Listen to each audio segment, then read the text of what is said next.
Hello friends, welcome to our channel the success master. আজকে যে ক্লাসটি নিয়ে এসেছি চাইল্ড ডেভেলপমেন্ট অ্যান্ড প্যাডাগজি থেকে একটি ডেমো ক্লাস, যেটার টপিক হচ্ছে গ্রোথ অ্যান্ড ডেভেলপমেন্ট, বৃদ্ধি ও বিকাশ। ক্লাসটা শুরু হওয়ার আগে একটা কথা শেয়ার করে নিচ্ছি। আমাদের রাজ্য ত্রিপুরাতে বন্যা হওয়াতে অনেকেরই পড়াশোনার ব্যাঘাত ঘটেছে, অনেকটা সমস্যার সৃষ্টি হয়েছে। সেই দিকটাকে লক্ষ্য রেখে আমাদের কোচিং সেন্টারের পক্ষ থেকে নিউ একটা ব্যাচ আমরা শুরু করেছি, যে ব্যাচের মধ্যে পড়তে গেলে এখানে শুধুমাত্র মান্থলি পেমেন্ট করে অ্যাডমিশন হতে পারবে। নো অ্যাডমিশন ফিস, কোনো রকম অ্যাডমিশন ফিস লাগবে না, শুধুমাত্র মান্থলি পেমেন্ট করে তোমরা ক্লাস পেয়ে যাবে, অফলাইন ক্লাস পেয়ে যাবে।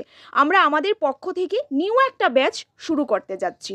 আমাদের এখানে কিভাবে ক্লাস হয়ে থাকে তোমরা আমাদের কোচিং সেন্টারে এসে ক্লাস করে দেখতে পারো, তোমাদের পরিচিত কেউ থাকলে খোঁজ নিয়ে দেখতে পারো। আমাদের এখানে সিস্টেমেটিক ওয়াইজে ক্লাস হয়, উইকলি মক টেস্ট হয়, মান্থলি মক টেস্ট হয়, ওএমআরের মাধ্যমে মক টেস্ট হয়, বিভিন্ন সুযোগ সুবিধা রয়েছে। খুব সুন্দর করে ডিটেলসে ক্লাস করানো হয়।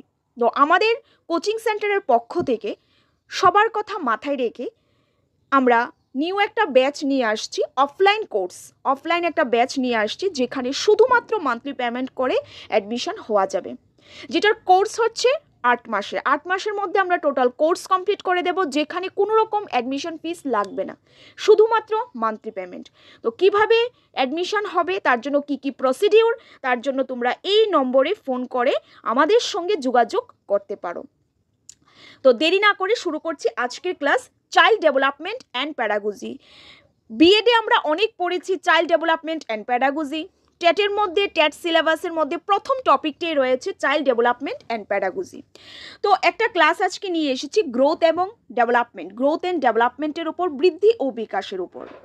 তবে তোমাদের কাছে একটা রিকোয়েস্ট রইল, তোমরা প্লিজ কমেন্টের মাধ্যমে জানাবে যে তোমাদের কীরকম ক্লাস লাগবে, তোমরা প্রিপারেশন কীভাবে শুরু করছো, তোমাদের এই ক্লাসটা কেমন লেগেছে, তোমাদের কীরকম ফিডব্যাক, ওইটা প্লিজ তোমরা কমেন্ট করে জানাবে। তোমাদের ডিমান্ড থেকেই ক্লাস নিয়ে আসবো, এতটুকু কথা দিলাম।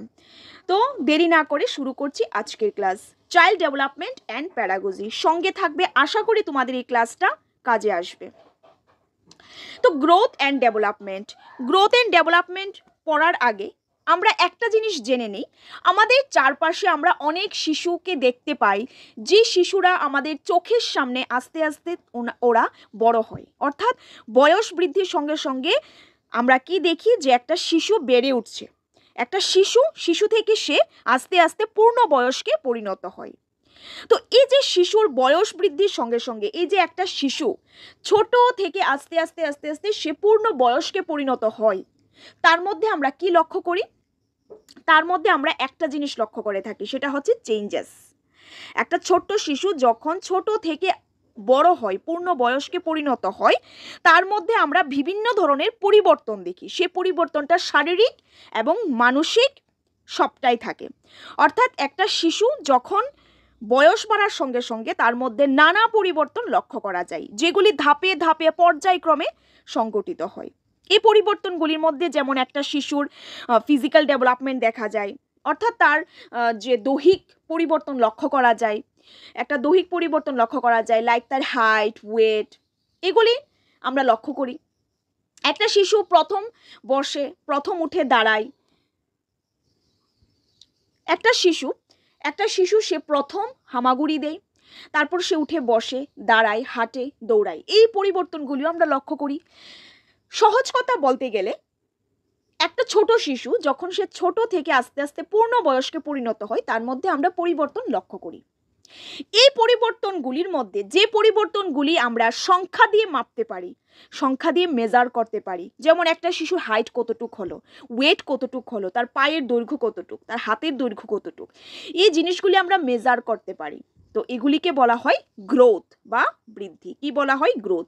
অর্থাৎ শিশুর যে পরিবর্তনগুলি আমরা সংখ্যা দিয়ে মাপতে পারি, ওইগুলি গ্রোথ। আর যে পরিবর্তনগুলি আমরা সংখ্যা দিয়ে মাপতে পারি না, শুধুমাত্র পর্যবেক্ষণ করি, সেগুলি হচ্ছে ডেভেলপমেন্ট। ওই যেমন বললাম, একটা শিশু প্রথম হামাগুড়ি দেয়, তারপর উঠে বসে, তারপর সে দাঁড়ায়, তারপর হাঁটে, তারপর দৌড়ায়। এই পরিবর্তনগুলি আমরা সংখ্যা দিয়ে মেজার করতে পারি না, কিন্তু আমরা পর্যবেক্ষণ করতে পারি, ওইগুলি হচ্ছে ডেভেলপমেন্ট। তো এক কথায় বুঝাতে পারলাম। তো কথা হচ্ছে একটা ছোট শিশু যখন ছোট্ট থেকে আস্তে আস্তে বড় হয়, পূর্ণবয়স্কে পরিণত হয়, তার মধ্যে অনেক পরিবর্তন লক্ষ্য করা যায়। যে পরিবর্তনগুলি আমরা সংখ্যা দিয়ে মাপতে পারি সেগুলি গ্রোথ বা বৃদ্ধি, যেগুলি আমরা সংখ্যা দিয়ে মাপতে পারি না তবে পর্যবেক্ষণ করতে পারি ওইগুলি হচ্ছে ডেভেলপমেন্ট বা বিকাশ। তো আসছি এবার গ্রোথ এবং ডেভেলপমেন্টে, মেইন টপিকে। তো আমরা একটা সংজ্ঞা পড়ে নেব। একজন মনোবিদ আর্নল্ড জোন্স, তিনি একজন মনোবিদ। তিনি বৃদ্ধি সম্পর্কে একটা সংজ্ঞা দিয়েছেন। তিনি বলেছেন দেহের উচ্চতা ও ওজন বেড়ে যাওয়াকে বৃদ্ধি বলে। তো আর্নল্ড জোন্স তিনি কি বলেছেন? দেহের উচ্চতা ও ওজন এই দুইটা বেড়ে যাওয়াকে বৃদ্ধি বলে। আমি একটু আগে বললাম যে পরিবর্তনগুলি আমরা সংখ্যা দিয়ে মাপতে পারি, সংখ্যা দিয়ে মেজার করতে পারি, ওইগুলি বৃদ্ধি। তো একটা শিশুর দেহের উচ্চতা কতটুক হলো, ওজন কতটুক হলো, এইগুলি আমরা সংখ্যা দিয়ে প্রকাশ করতে পারি, সংখ্যা দিয়ে মাপতে পারি, তো ওইগুলি বৃদ্ধি। যেমন শিশুর উচ্চতা বৃদ্ধি, শিশুর ওজন বৃদ্ধি, শিশুর হাতের দৈর্ঘ্যের বৃদ্ধি, পায়ের দৈর্ঘ্যের বৃদ্ধি, ওইগুলি আমরা সংখ্যা দিয়ে মাপতে পারি। মনোবিদরা বৃদ্ধি বলতে শুধুমাত্র আকার ও আয়তনের পরিবর্তনকে বোঝায়। মনোবিদরা বৃদ্ধি বলতে শুধুমাত্র আকার ও আয়তনের পরিবর্তনকেই বুঝিয়েছেন, যেখানে উচ্চতা, ওজন, আয়তন, আভ্যন্তরীণ যন্ত্রসমূহ ইত্যাদি, অর্থাৎ ইন্টারনাল যে অর্গানসগুলি রয়েছে, আমাদের যে ইন্টারনাল অর্গানসগুলি রয়েছে, দৈহিক যে পরিবর্তন সেটাই হচ্ছে বৃদ্ধি। এক কথায় একটা ছোট শিশু তার জন্মের সময় দেখা গেল সে 3 কেজি, সে আস্তে আস্তে 3 মাস পরে দেখা গেল 6 কেজি। এরকমভাবে তার দৈহিক পরিবর্তন হচ্ছে, তার হাইট বাড়ছে, ওয়েট বাড়ছে, হাতের দৈর্ঘ্যের পরিবর্তন হচ্ছে, পায়ের দৈর্ঘ্যের পরিবর্তন হচ্ছে, এই সবগুলি বৃদ্ধি। এক কথায় বৃদ্ধি মানে যেগুলি আমরা সংখ্যা দিয়ে মেজার করতে পারি। শিশুর যে পরিবর্তনগুলি আমরা সংখ্যা দিয়ে মাপতে পারি, মেজার করতে পারি, হাইট, ওয়েট, এগুলি সব দৈর্ঘ্যের মধ্যে, এগুলি সব বৃদ্ধির মধ্যে পড়ছে। আরেকজন মনোবিদ রয়েছেন হারলক, তিনি বলেছেন বৃদ্ধি হলো আনুপাতিক হারে আকারের পরিবর্তন, পুরনো বৈশিষ্ট্যগুলি লোপ পেয়ে নতুন বৈশিষ্ট্য অর্জন। হারলক আরেকজন মনোবিদ, তিনি বলেছেন বৃদ্ধি হলো আনুপাতিক হারে আকারের পরিবর্তন, অর্থাৎ শরীরের আকারের পরিবর্তন হবে, আনুপাতিক হারে শরীরের আকারের পরিবর্তন হবে, একটা নির্দিষ্টভাবে আস্তে আস্তে বা ধীরে ধীরে ক্রমপর্যায়ে দৈহিক পরিবর্তন হবে, অর্থাৎ আনুপাতিক হারে দৈহিকের পরিবর্তন হবে, হাতের দৈর্ঘ্য, পায়ের দৈর্ঘ্য, হাইট, ওয়েট, এই আকারের পরিবর্তন হবে এবং পুরানো বৈশিষ্ট্যগুলি লোপ পেয়ে নতুন বৈশিষ্ট্য অর্জন হবে। এটাকে বলা হচ্ছে বৃদ্ধি। তো নেক্সট স্লাইডে আমরা দেখে নিই। তো আমরা এবার আরেকটু সহজভাবে বুঝে নিই ছবির মাধ্যমে, কারণ আমরা ভিজুয়ালি যে জিনিসটা দেখি আমাদের এটা বেশি মনে থাকে। তোমরা এই জিনিসটা অ্যাপ্লাই করে দেখতে পারো, শুধুমাত্র পড়ে আর পড়ার সাথে তুমি যদি একটা ছবি দেখে নাও বা ভিজুয়ালি আমরা কিছু দেখে নিই, এটা আমাদের বেশি মনে থাকে, লং টার্ম মেমোরিতে যায়। তো আমি চেষ্টা করেছি একটা ছবির মাধ্যমে তোমাদের বোঝাতে। যেমন উচ্চতা, ওজন, আয়তন, আভ্যন্তরীণ যন্ত্রসমূহ ইত্যাদিকে বৃদ্ধি বোঝায়। এই যেমন ছেলেটার ওর হাইটের উদাহরণ এখানে দেওয়া হচ্ছে। এই যে হাইটের পরিবর্তন, সে কতটুক, যেমন একটা শিশু আস্তে আস্তে তার হাইট বৃদ্ধি পায়। প্রত্যেকে আমরা হাইট মেজার করতে পারি, যে আমার হাইট কতটুক, যে তোমার হাইট কতটুক, ওর হাইট কতটুক, এগুলি আমরা মেজার করতে পারি। তো এগুলি হচ্ছে কি বৃদ্ধির মধ্যে পড়ছে। অর্থাৎ বৃদ্ধি এক কথায় যে পরিবর্তনগুলি আমরা সংখ্যা দিয়ে মাপতে পারি। এখানে শিশুটার যে হাইট পরিবর্তন হচ্ছে এটা সংখ্যা দিয়ে মাপতে পারছে। এখানে যে ওয়েট মাপা হচ্ছে, ওজন মাপা হচ্ছে, দৈহিক ওজন, এটাও একটা সংখ্যার মাধ্যমে মাপা হচ্ছে, মেজার করতে পারছি যে ওয়েট কতটুক, হাইট কতটুক, এটি পড়ছে বৃদ্ধির মধ্যে। তো বৃদ্ধির মধ্যে কি পড়ছে? শিশুর হাইট, ওয়েট, অর্থাৎ শিশুর হাইট, ওয়েট, শিশুর উচ্চতা কতটুক, শিশুর ওজন কতটুক, তার সবগুলি পড়ছে বৃদ্ধির মধ্যে। অর্থাৎ আমাদের আভ্যন্তরীণ যন্ত্রসমূহ, ইন্টারনাল যে অর্গানসগুলি রয়েছে ওইগুলির পরিবর্তনই হচ্ছে বৃদ্ধি। নেক্সট বিকাশ এখন আমরা দেখব। আমি বললাম বিকাশ মানে কি? বিকাশ মানে হচ্ছে যেখানে পরিবর্তনগুলি আমরা সংখ্যা দিয়ে মাপতে পারি না, কিন্তু আমরা পর্যবেক্ষণ করতে পারি। বিকাশ মানে কি? বিকাশ মানে হচ্ছে যেখানে বা যে পরিবর্তনগুলি, ব্যক্তির যে পরিবর্তনগুলি সংখ্যা দিয়ে মাপা যায় না, কিন্তু আমরা এগুলিকে পর্যবেক্ষণ করতে পারি। তাহলে তাহলে একটা সংজ্ঞা পড়ে নিই। বিকাশ বলতে শিশুর গুণগত পরিবর্তনকে বোঝায়, যা বৃদ্ধির সঙ্গে সামঞ্জস্য বজায় রেখে চলে। বিকাশ হলো নিয়ম অনুযায়ী সুষম এবং ক্রমোন্নত পরিবর্তন। ব্যক্তির কার্য সম্পাদনের উৎকর্ষতা ক্রমশ উন্নত করার জন্য ব্যক্তির যে ক্ষমতার আবির্ভাব এবং সম্প্রসারণ ঘটে তাকে বিকাশ বলে। তো আমরা কি দেখি? আমরা দেখতে পাই যে বিকাশ মানে কি? বিকাশের ধারণা হচ্ছে শিশুর অলরাউন্ড ডেভেলপমেন্ট।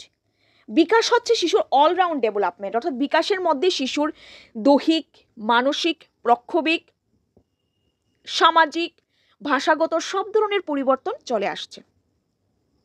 বিকাশ হচ্ছে শিশুর অলরাউন্ড ডেভেলপমেন্ট, শিশুর সর্বদিকের পরিবর্তন। বিশেষ করে শিশুর যে কার্য সম্পাদনের ক্ষমতা, যে কাজগুলি ব্রেইন রিলেটেড, যে কাজগুলি কগনিটিভ, ওইটা হচ্ছে ডেভেলপমেন্ট। যে ডেভেলপমেন্ট আমৃত্যু পর্যন্ত হয়। শিশুর মাতৃগর্ভ, শিশু যখন মাদার ওম বা মাতৃগর্ভে থাকে তখন তার ডেভেলপমেন্ট শুরু হয়। জন্মের সময় কোনো ডেভেলপমেন্ট হয় না। জন্মের পর থেকে আবার ডেভেলপমেন্ট প্রসেস স্টার্ট হয়, যেটা আমৃত্যু পর্যন্ত চলতে থাকে। আমরা অনেক সময় বলে থাকি জীবনে শেখার শেষ নেই। দ্যাট মিনস ডেভেলপমেন্ট সারা জীবন ব্যাপী হয়, জীবনে শেখার শেষ নেই। এই ডেভেলপমেন্টটা আমৃত্যু পর্যন্ত, জীবনের শেষ পর্যন্ত, মৃত্যুর আগ পর্যন্ত এটা চলতে থাকে ডেভেলপমেন্ট প্রসেস। কিন্তু বৃদ্ধি একটা নির্দিষ্ট সময় পর্যন্ত হয়। হাইট ওয়েট কিন্তু একটা নির্দিষ্ট সময় পর্যন্ত বাড়ে। তো এখানে আমরা বলতে পারি বিকাশ কি? বিকাশ হচ্ছে অলরাউন্ড ডেভেলপমেন্ট। বিকাশ হচ্ছে অলরাউন্ড ডেভেলপমেন্ট, যেখানে আমরা বা শিশুর যে পরিবর্তনগুলি আমরা সংখ্যা দিয়ে মাপতে পারি না, কিন্তু আমরা পর্যবেক্ষণ করতে পারি। তো বিকাশের মধ্যে আরেকটু বলছি আমি, মানুষের জীবনে আসা যে সমস্ত পরিবর্তন কিন্তু বিকাশ নয়। সমস্ত পরিবর্তন কিন্তু বিকাশ নয়। একজন ব্যক্তির রোগাক্রান্ত বা তার রোগ হয়েছে, কিছু পরিবর্তন আসলো, যেমন তার দেখা গেল জ্বর হয়েছে, দেহের তাপমাত্রা বৃদ্ধি পেল, রক্তচাপ, প্রেশার বৃদ্ধি পেল, শ্বাসকষ্ট হলো, ওই রকম যে শারীরিক কাঠামোগত পরিবর্তন, এই পরিবর্তন দ্বারা এটা কিন্তু এই যেমন এগুলি কি বিকাশ? না, এগুলি কিন্তু বিকাশ নয়। যে সমস্ত পরিবর্তন মাতৃগর্ভ থেকে মৃত্যু পর্যন্ত নির্ধারিত ক্রম অনুসারে অর্থাৎ অর্ডারলি হয়, বেশ কিছুদিন স্থায়ী হয় এবং মানুষের অপেক্ষাকৃত স্থায়ী উন্নতি বা অগ্রগতি ঘটায়, সেগুলি বিকাশ। যেমন এখন একজন ব্যক্তির প্রেশার রক্তচাপ বাড়লো বা দেহের তাপমাত্রা বাড়লো, জ্বর, বিভিন্ন রোগাক্রান্ত হলো, এটাকে আমরা বিকাশ বলতে পারি না, এটা স্থায়ী নয়। আমরা বিকাশ কোনটাকে বলবো? আমরা বিকাশ বলবো যেটা ক্রম অনুযায়ী অর্ডারলি হবে। শৈশবে তার কিছু ডেভেলপমেন্ট হবে, দৈহিক ডেভেলপমেন্ট, বাল্যকালে আসলে তার ল্যাঙ্গুয়েজ ডেভেলপমেন্ট হবে, অ্যাডোলেসেন্সে ইমোশনাল ডেভেলপমেন্ট হবে। ওই রকম ক্রমপর্যায়ে ধাপে ধাপে যে বিকাশগুলি বা যে পরিবর্তনগুলি হয় ওইটি হচ্ছে বিকাশ। তো আমরা কি বলতে পারি যে বৃদ্ধি মানে হচ্ছে যেটা সংখ্যা দিয়ে মাপা যায়, যেগুলি শুধুমাত্র দৈহিক পরিবর্তন। আর বিকাশ মানে সংখ্যা দিয়ে মাপা যায় না, পর্যবেক্ষণ করতে পারি, কিন্তু এগুলি দৈহিক পরিবর্তন নয়, শুধুমাত্র দৈহিক পরিবর্তন নয়, সব কিছুরই পরিবর্তনকে আমরা বিকাশ বলবো। দৈহিক, মানসিক, সামাজিক, প্রক্ষোভিক সমস্ত ধরনের, অর্থাৎ ব্যক্তির যে কার্য সম্পাদনের ক্ষমতা, এটাই হচ্ছে ডেভেলপমেন্ট। তো আমরা নেক্সট স্লাইডে আরেকটু দেখে নিই। বিকাশ বলতে আমরা দৈহিক বৈশিষ্ট্যের সঙ্গে সঙ্গে অন্যান্য বৈশিষ্ট্যের গুণগত পরিবর্তনকে বুঝি। যেমন এখানে একটা শিশুর ক্ষেত্রে দেখা যায় যে যেরকমভাবে বিকাশ হয়, আস্তে আস্তে সে ডেভেলপমেন্ট হয়ে থাকে। তো যেমন এখানে বিভিন্ন এখানে যে সাইজগুলি দেওয়া হয়েছে, যেমন 5 মান্থসের সময় একরকম ডেভেলপমেন্ট হচ্ছে, তার 6 মান্থে আরেকটু কার্য সম্পাদনের ক্ষমতা বাড়বে, 9 মান্থসে তার যে স্কিমা বা তার যে ব্রেইন, এটা আরেকটু সম্প্রসারণ হবে, আরেকটু জটিল চিন্তাধারা করতে পারবে, আরেকটু বড় কার্য সম্পাদন করতে পারবে। তো আস্তে আস্তে কি হচ্ছে, মেন্টালি সে প্রিপেয়ার হচ্ছে, এটাই ডেভেলপমেন্ট। মেন্টালি কি হচ্ছে, এখানে প্রিপেয়ার হচ্ছে। এখানে আমরা দেখছি যে কিভাবে ব্রেইনের ডেভেলপমেন্ট ঘটছে, অর্থাৎ মানসিক পরিবর্তনও তার মধ্যে হচ্ছে। তো আমরা শুধুমাত্র দৈহিক পরিবর্তন বলতে পারি না, বিকাশ দৈহিকের সঙ্গে মানসিক পরিবর্তনও বটে, বা অন্যান্য বৈশিষ্ট্যগুলির গুণগত পরিবর্তনকেও বিকাশ বলা হয়ে থাকে। তো নেক্সট আমরা বিভিন্ন মনোবিদের সংজ্ঞাটা দেখে নিই। মনোবিদ হারলক তিনি বিকাশ সম্পর্কে বলেছেন, বিকাশ হলো সারা জীবনব্যাপী প্রক্রিয়া যার সঙ্গে পরিণমন ও অভিজ্ঞতা যুক্ত থাকে। তো হার্লক কি বলেছেন? হার্লক বলেছেন বিকাশ হলো সারা জীবনব্যাপী একটা প্রক্রিয়া, অর্থাৎ বিকাশ আমৃত্যু পর্যন্ত হয়। বিকাশ মায়ের মাতৃগর্ভ থেকে শুরু হয়, অর্থাৎ মাতৃগর্ভ থেকে শুরু করে মৃত্যুর আগ পর্যন্ত, আমৃত্যু পর্যন্ত বিকাশ হয়। এখানে এটাই বলেছে জীবনব্যাপী প্রক্রিয়া। Development is a life long process, is a continuous process, মানে এটা সারা জীবনব্যাপী হয়ে থাকে। যার সঙ্গে পরিণমন, পরিণমন মানে ম্যাচুরিটি, যেমন পায়ের পেশি বৃদ্ধি পাচ্ছে, এটা স্বাভাবিকভাবে বৃদ্ধি পাচ্ছে, এটা হচ্ছে পরিণমন, পরিণমন বা ম্যাচুরিটি। যেমন পায়ের পেশি যদি সবল না হয় একটা শিশু হাঁটতে পারবে না। এবার পায়ের পেশি সবল হচ্ছে, যে পায়ের পেশি যে সবল হচ্ছে এটা স্বাভাবিকভাবে হচ্ছে, স্বাভাবিক স্বতঃস্ফূর্ত প্রক্রিয়া, এটার জন্য কোনো কিছু করার দরকার নেই, এটা স্বাভাবিক স্বতঃস্ফূর্ত প্রক্রিয়া, ওইটা হচ্ছে পরিণমন। এবং অভিজ্ঞতা, অভিজ্ঞতাটাও যুক্ত থাকে। তো তিনি বলেছেন বিকাশ হলো সারা জীবনব্যাপী প্রক্রিয়া যার সঙ্গে পরিণমন ও অভিজ্ঞতা যুক্ত থাকে। যেটা শুরু হয়, যার শুরু হয় কোথায়? মাদারুম, মাতৃগর্ভে, এবং তার সমাপ্তি ঘটে কোথায়? মৃত্যুর সঙ্গে। জীবনের শেখার শেষ নেই, আমৃত্যু পর্যন্ত ডেভেলপমেন্ট হয়ে থাকে। তো নেক্সট আমরা দেখে নেব একটা ছবির মাধ্যমে ওম টু টোম, অর্থাৎ মাতৃগর্ভ থেকে শুরু হয় শিশুর যে ডেভেলপমেন্ট, শিশুর যে বিকাশ, এটা মাতৃগর্ভ থেকে শুরু হয়, মাতৃগর্ভ থেকে, এবং মাতৃগর্ভ থেকে শুরু হয়ে জীবনের শেষ পর্যন্ত, আমৃত্যু পর্যন্ত চলতে থাকে। যেমন যখন মাদারোমে থাকে, ইনফ্যান্সি হয়, চাইল্ডহুড হয়, অ্যাডোলেসেন্স হয়, অ্যাডাল্টহুড হয়, এরকম ধাপে ধাপে ধাপে ধাপে ডেভেলপমেন্ট হয়। যখন একটা শিশু মাদার ওমে থাকে তখনও তার ডেভেলপমেন্ট হয়, জন্মের সময় কোনো ডেভেলপমেন্ট হয় না। তারপর সে যখন ইনফ্যান্সিতে থাকে, অর্থাৎ 0 to 2, যখন ইনফ্যান্সিতে থাকে তখন তার ডেভেলপমেন্ট হয়। কোন দিকটা হয়? দৈহিক ডেভেলপমেন্ট দ্রুত হয়, দৈহিক ডেভেলপমেন্ট দ্রুত হয়, খুব ফাস্ট তার গ্রোথ হচ্ছে, খুব ফাস্ট দৈহিক পরিবর্তন লক্ষ্য করা যাচ্ছে, দৈহিক ডেভেলপমেন্ট দেখা যায়। বাল্যকালে যখন আসে তখন তার দৈহিক পরিবর্তন ততটা হয় না, তবে ভাষার পরিবর্তন খুব দ্রুত হয়। অ্যাডোলেসেন্সে ইমোশনাল হয়। অ্যাডাল্টহুড যখন আমরা চলে আসি, অ্যাডাল্টহুডে অনেক ধরনের পরিবর্তনই লক্ষ্য করা যায়। তো এইভাবে আমরা দেখলাম যে একটা শিশু যখন মাদারোম থেকে আমৃত্যু পর্যন্ত, অর্থাৎ শিশু যখন পূর্ণ বয়স্কে পরিণত হয়, এই যে স্টেপ, এই যে প্রসিডিউরটা, একটা ছোট্ট শিশু আস্তে আস্তে পূর্ণ বয়স্কে পরিণত হলো, এই ছোট্ট থেকে যখন বড় হলো তখন তার মধ্যে অনেক ডেভেলপমেন্ট হলো, অনেক পরিবর্তন হলো। এই পরিবর্তনগুলির মধ্যে যেগুলি সংখ্যা দিয়ে মাপতে পারি গ্রোথ, কিন্তু গ্রোথ নির্দিষ্ট সময় পর্যন্ত হয়, বা ডেভেলপমেন্ট আমৃত্যু পর্যন্ত হয়ে থাকে। নেক্সট আমরা দেখে নেব পরিণমন বা ম্যাচুরিটি। আমি একটু আগে বলেছিলাম ফ্রেন্ডস, পরিণমনটা মানে কি? পরিণমনটা মানে হচ্ছে পরিণমন মানে হচ্ছে ম্যাচুরিটি, যেটা স্বাভাবিক এবং স্বতঃস্ফূর্তভাবে হয়ে থাকে। পরিণমন হচ্ছে যেটা স্বাভাবিক স্বতঃস্ফূর্তভাবে আসে, অর্থাৎ মানুষের জীবনে যে পরিবর্তনগুলি স্বাভাবিক ও স্বতঃস্ফূর্তভাবে আসে সেগুলি পরিণমন। এর জন্য কোনো প্রশিক্ষণ বা শিক্ষণের প্রয়োজন হয় না। আমি কি বললাম? আমি বললাম যে পরিবর্তনের জন্য কোনো প্রশিক্ষণ বা শিক্ষণের প্রয়োজন হয় না, যেসব পরিবর্তন মানুষের জীবনে স্বাভাবিক ও স্বতঃস্ফূর্তভাবে আসে সেটাই হচ্ছে পরিণমন। সংজ্ঞাটা দেখে নিই। পরিবর্তনের জন্য ব্যক্তির কোনো অভিজ্ঞতা বা প্রশিক্ষণের প্রয়োজন হয় না, তাকেই বলা হয় পরিণমন। আশা করি বুঝাতে পারলাম ফ্রেন্ডস। এটি পরিণমন হচ্ছে ম্যাচুরেশন। অনেকেরই পরিণমন নিয়ে একটু কনফিউশন থাকে। আমাদের অফলাইন ক্লাসের মধ্যে অনেকেই বলে যে পরিণমনটা কনফিউজিং, কিন্তু পরিণমনটা একদম ইজি। পরিণমন টার্মটার মানে হচ্ছে ইংলিশ অর্থটা হচ্ছে ম্যাচুরেশন। এটার মিনিংটা কি? মিনিংটা হচ্ছে ব্যক্তির জীবনে এমন অনেক পরিবর্তন হয় যেগুলি স্বাভাবিক ও স্বতঃস্ফূর্তভাবে হয়, যে পরিবর্তনগুলির জন্য কোনো প্রশিক্ষণ বা শিক্ষণের প্রয়োজন হয় না। একটু উদাহরণের মাধ্যমে বুঝে নিই। পরিণমন হলো কোনো কিছু করার উপযুক্ত স্তরে উপনীত হওয়া। যেমন হাঁটার জন্য পায়ের মাংসপেশিগুলি উপযুক্ত পরিমাণে পুষ্ট হওয়া প্রয়োজন। যেমন মানুষের হাঁটতে পারা, এটা কি একটা স্বাভাবিক স্বতঃস্ফূর্ত। মানুষের হাঁটতে পারা, এটার জন্য কোনো শিক্ষণ বা প্রশিক্ষণের প্রয়োজন হয় না। এটা স্বাভাবিক স্বতঃস্ফূর্তভাবেই তার মাংসপেশিগুলি উপযুক্ত পরিমাণে পুষ্ট হয় এবং মানুষ হাঁটতে পারে। এটা হচ্ছে পরিণমন। তো আরেকটা জিনিস আমরা দেখে নিই, জৈবিক বিকাশের কারণে বয়স বৃদ্ধির সঙ্গে সঙ্গে পূর্বের অভিজ্ঞতা ও প্রশিক্ষণ নিয়ে আচরণের যে পরিবর্তন হয় তাকে পরিণমন বলা হয়ে থাকে।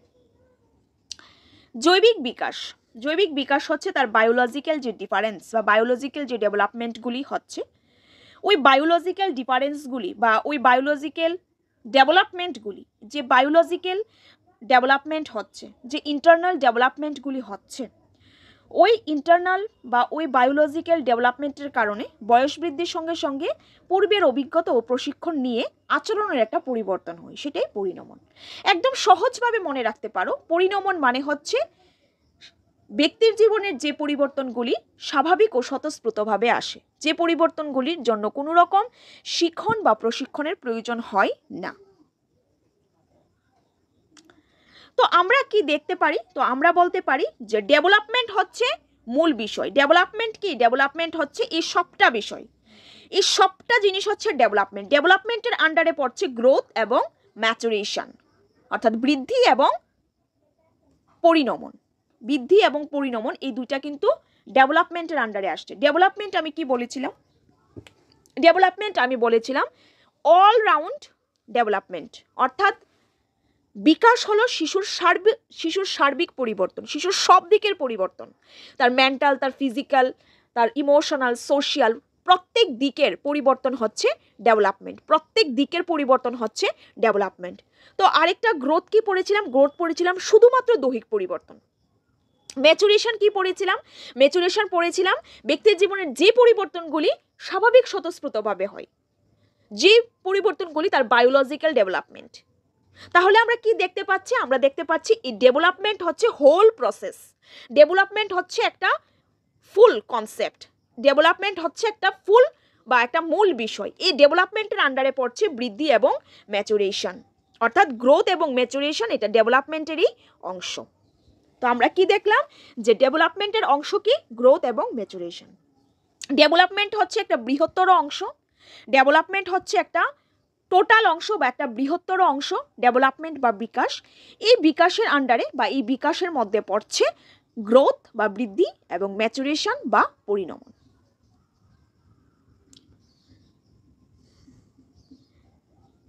তো নেক্সট ফ্রেন্ড, আমি আরেকটা কথা তোমাদের সঙ্গে আবারও শেয়ার করে দিচ্ছি।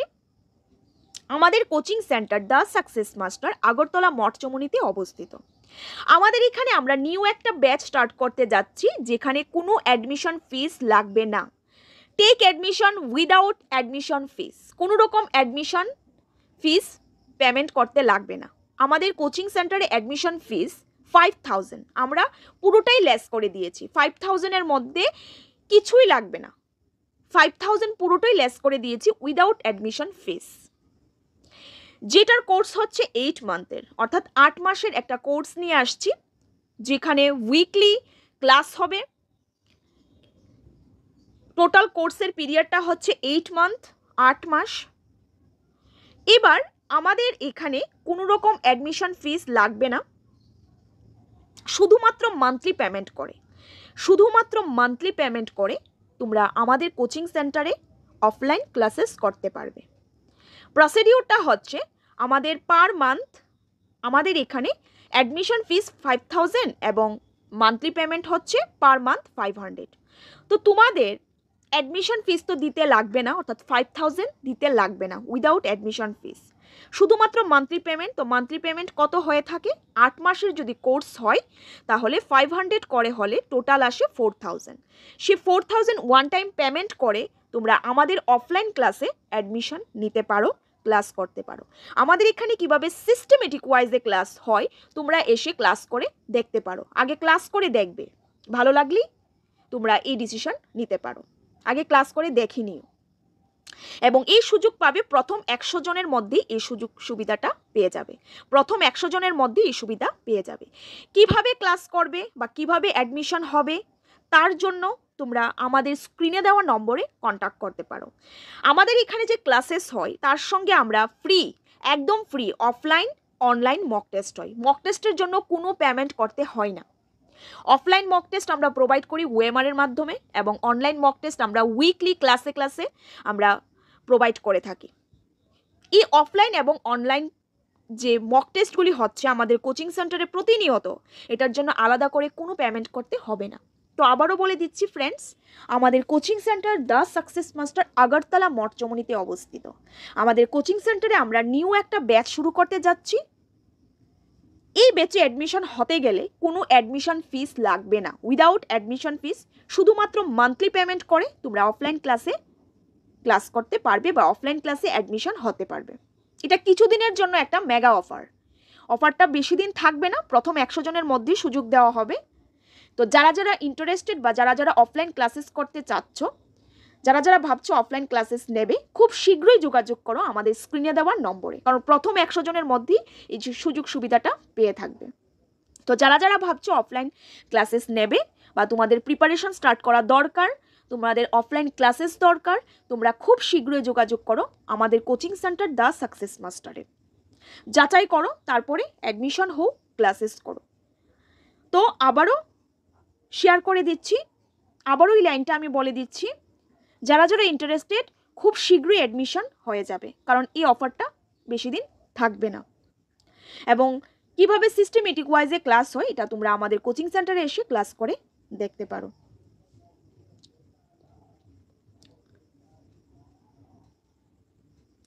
নেক্সট আমরা দেখে নেব বৈশিষ্ট্য।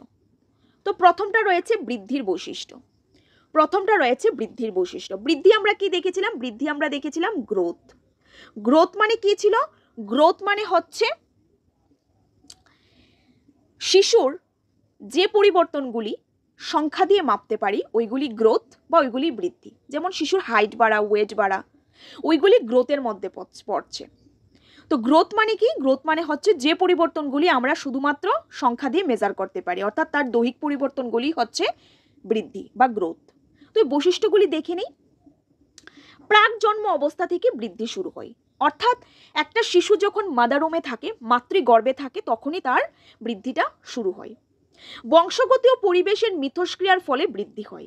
শিশুর বৃদ্ধির পেছনে বংশগত ও পরিবেশ দুইটাই দায়ী। যেমন শিশুর হাইট কতটুক হলো, শিশুর ওয়েট কতটুক, তার হাইট কতটুক বাড়লো, পায়ের দৈর্ঘ্য, তার বডি স্ট্রাকচার, এটা অনেকটাই ডিপেন্ড করে বংশগতির উপর, অর্থাৎ মা বাবা বা বংশের পূর্বপুরুষ থেকে বৈশিষ্ট্য নিয়ে জন্মায়। যেমন হাইট ওয়েটের ক্ষেত্রে পিতামাতার যে বৈশিষ্ট্যটা নিয়ে জন্মায়, বা পূর্বপুরুষের কারো না কারোর হাইট বা ওয়েট সেটা পেয়ে থাকে। তো এটা বংশগতি প্লাস পরিবেশ। শিশু যখন জন্ম হয়, জন্ম হওয়ার পরে সে যে পরিবেশে বড় হয়, ওই পরিবেশ এবং তার বংশগতি দুইটার মিথস্ক্রিয়াই হচ্ছে বৃদ্ধি। বিভিন্ন বয়সের বৃদ্ধির হার ভিন্ন। বিভিন্ন বয়সে বৃদ্ধির হার বিভিন্ন, কারণ প্রত্যেক বয়সে বৃদ্ধির হার সেম থাকে না। যেমন শিশু যখন সকলের আবার বৃদ্ধির হারও সেম থাকে না।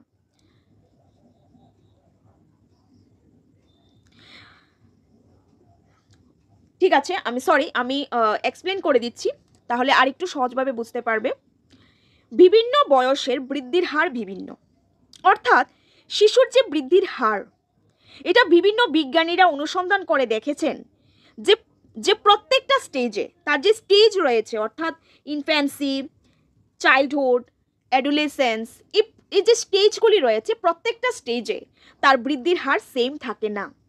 যখন তার জন্ম হয়, অর্থাৎ জন্ম থেকে যখন 0 to 2, যখন এজ হয় 0 to 2 বা 2.5, 2.5 বছর, অর্থাৎ যে সময়টা হচ্ছে শিশুর ইনফ্যান্সি বা শৈশবকাল, তখন তার বৃদ্ধির হারটা অত্যন্ত বেশি হয়। শিশুর দৈহিক বৃদ্ধির হার অত্যন্ত বেশি হয় কখন? 0 to 2.5 এজে। তারপর যখন 2.5 থেকে 10 বা 11 বৎসরে পৌঁছায়, তখন তার বৃদ্ধির হার অনেকটা হ্রাস পায়। বয়ঃসন্ধিকাল অর্থাৎ অ্যাডোলেসেন্সের আগে তার বৃদ্ধির হার আবার দ্রুত হয়, বয়ঃসন্ধিকালের পর থেকে বৃদ্ধির হার আবার হ্রাস পায়। তো এভাবে শিশুর বিভিন্ন বয়সের বৃদ্ধির হার বিভিন্ন, অর্থাৎ বিভিন্ন স্টেজে বৃদ্ধির হার বিভিন্ন, কোনো স্টেজে দ্রুত হয়, কোনো স্টেজে স্লো হয়, আবার দ্রুত হয়, এরকমভাবে এগুলি চেঞ্জেস হয়। বিভিন্ন স্টেজে বৃদ্ধির হার বিভিন্ন। নেক্সট পয়েন্টে রয়েছে শিশুর মধ্যে বৃদ্ধির হার ভিন্ন। শিশুর মধ্যে বৃদ্ধির হার ভিন্ন, অর্থাৎ সকলের বৃদ্ধির হার সমান হয় না। প্রত্যেক শিশুর বৃদ্ধির হার সমান হয় না। কোনো শিশুর বৃদ্ধি দ্রুত হয়, আবার কোনো শিশুর বৃদ্ধি দ্রুত গতিতে হয়। শিক্ষককে শিক্ষার্থীর বৃদ্ধির হারের সঙ্গে সঙ্গতি রেখে শিক্ষা পরিকল্পনা করতে হবে। তো কি বললাম আমি, শিশুর বৃদ্ধির হার ভিন্ন, প্রত্যেক শিশুর বৃদ্ধি সেমভাবে হয় না। কারোর বৃদ্ধি খুব ফাস্ট হয়, খুব দ্রুতভাবে হয়, আবার কারোর বৃদ্ধি খুব স্লোতে হয়। নেক্সট, একটা স্তর পর্যন্ত বৃদ্ধি ধারাবাহিক ও নিরবচ্ছিন্ন। মানে বৃদ্ধি একটা নির্দিষ্ট সময় পর্যন্ত হয়, বৃদ্ধি আমৃত্যু পর্যন্ত হয় না, সারা জীবনও হয় না। বৃদ্ধি একটা ধারাবাহিক এবং নিরবচ্ছিন্ন। বৃদ্ধি একটা স্তর পর্যন্ত ধারাবাহিক, স্তর পর্যন্ত, অর্থাৎ বৃদ্ধি একটা নির্দিষ্ট সময় পর্যন্ত হয়ে থাকে, তারপর স্টপ হয়ে যায়। নেক্সট আমরা দেখে নেব বিকাশ প্রক্রিয়ার বৈশিষ্ট্য। বিকাশ মানে ডেভেলপমেন্ট, অর্থাৎ শিশুর যে পরিবর্তনগুলি আমরা সংখ্যা দিয়ে মাপতে পারি না, তবে আমরা পর্যবেক্ষণ করতে পারি। আর যে পরিবর্তনগুলি শুধুমাত্র দৈহিক পরিবর্তন নয়, যে পরিবর্তনগুলি শিক্ষার্থীর অলরাউন্ড ডেভেলপমেন্ট, শিক্ষার্থীর দৈহিক, মানসিক, সামাজিক, প্রকৃতিক সমস্ত ধরনের পরিবর্তন লক্ষ্য করা যায়। যে পরিবর্তন শিক্ষার্থীর কার্য সম্পাদনের ক্ষমতা, ওইটাকে আমরা বিকাশ বলে থাকি। অর্থাৎ এই বিকাশের যে বৈশিষ্ট্যগুলি এখন আমরা আলোচনা করব। প্রথমে রয়েছে কি,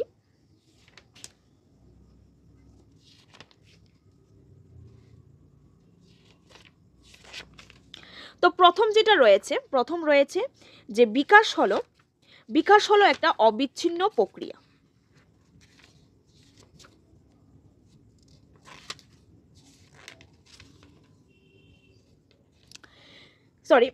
অবিচ্ছিন্নতা। তো প্রথমে হলো কি, বিকাশ একটি অবিচ্ছিন্ন প্রক্রিয়া। অবিচ্ছিন্ন প্রক্রিয়া মানে হচ্ছে development is a life long process, continuous process, যেটা আমৃত্যু পর্যন্ত হয়। জটিল প্রক্রিয়া। বিকাশ বিভিন্নভাবে সংগঠিত হয়, সেজন্য এটা একটা জটিল প্রক্রিয়া। বিকাশ বিভিন্নভাবে সংগঠিত হয়, মানসিক, দৈহিক, সামাজিক বিভিন্নভাবে বিকাশ হয়। তার যে প্রত্যেকটা পরিবর্তন হচ্ছে অলরাউন্ড ডেভেলপমেন্ট, শিশুর প্রত্যেকটা ক্ষেত্রের সঙ্গে ডেভেলপমেন্ট জড়িত। আমি এর আগের স্লাইডে দেখিয়েছিলাম ডেভেলপমেন্ট হচ্ছে মূল বিষয়, ডেভেলপমেন্টের ভিতরেই সবগুলি পড়ছে, গ্রোথ, ম্যাচুরেশন, ইন্টারনাল ফাংশনগুলি। তো এই ডেভেলপমেন্টই মেইন। তো এটা একটা জটিল প্রক্রিয়া যেটা বিভিন্নভাবে সংগঠিত হয়। সামঞ্জস্য, বিকাশের ক্ষেত্রে সামঞ্জস্যতা পরিলক্ষিত হয়।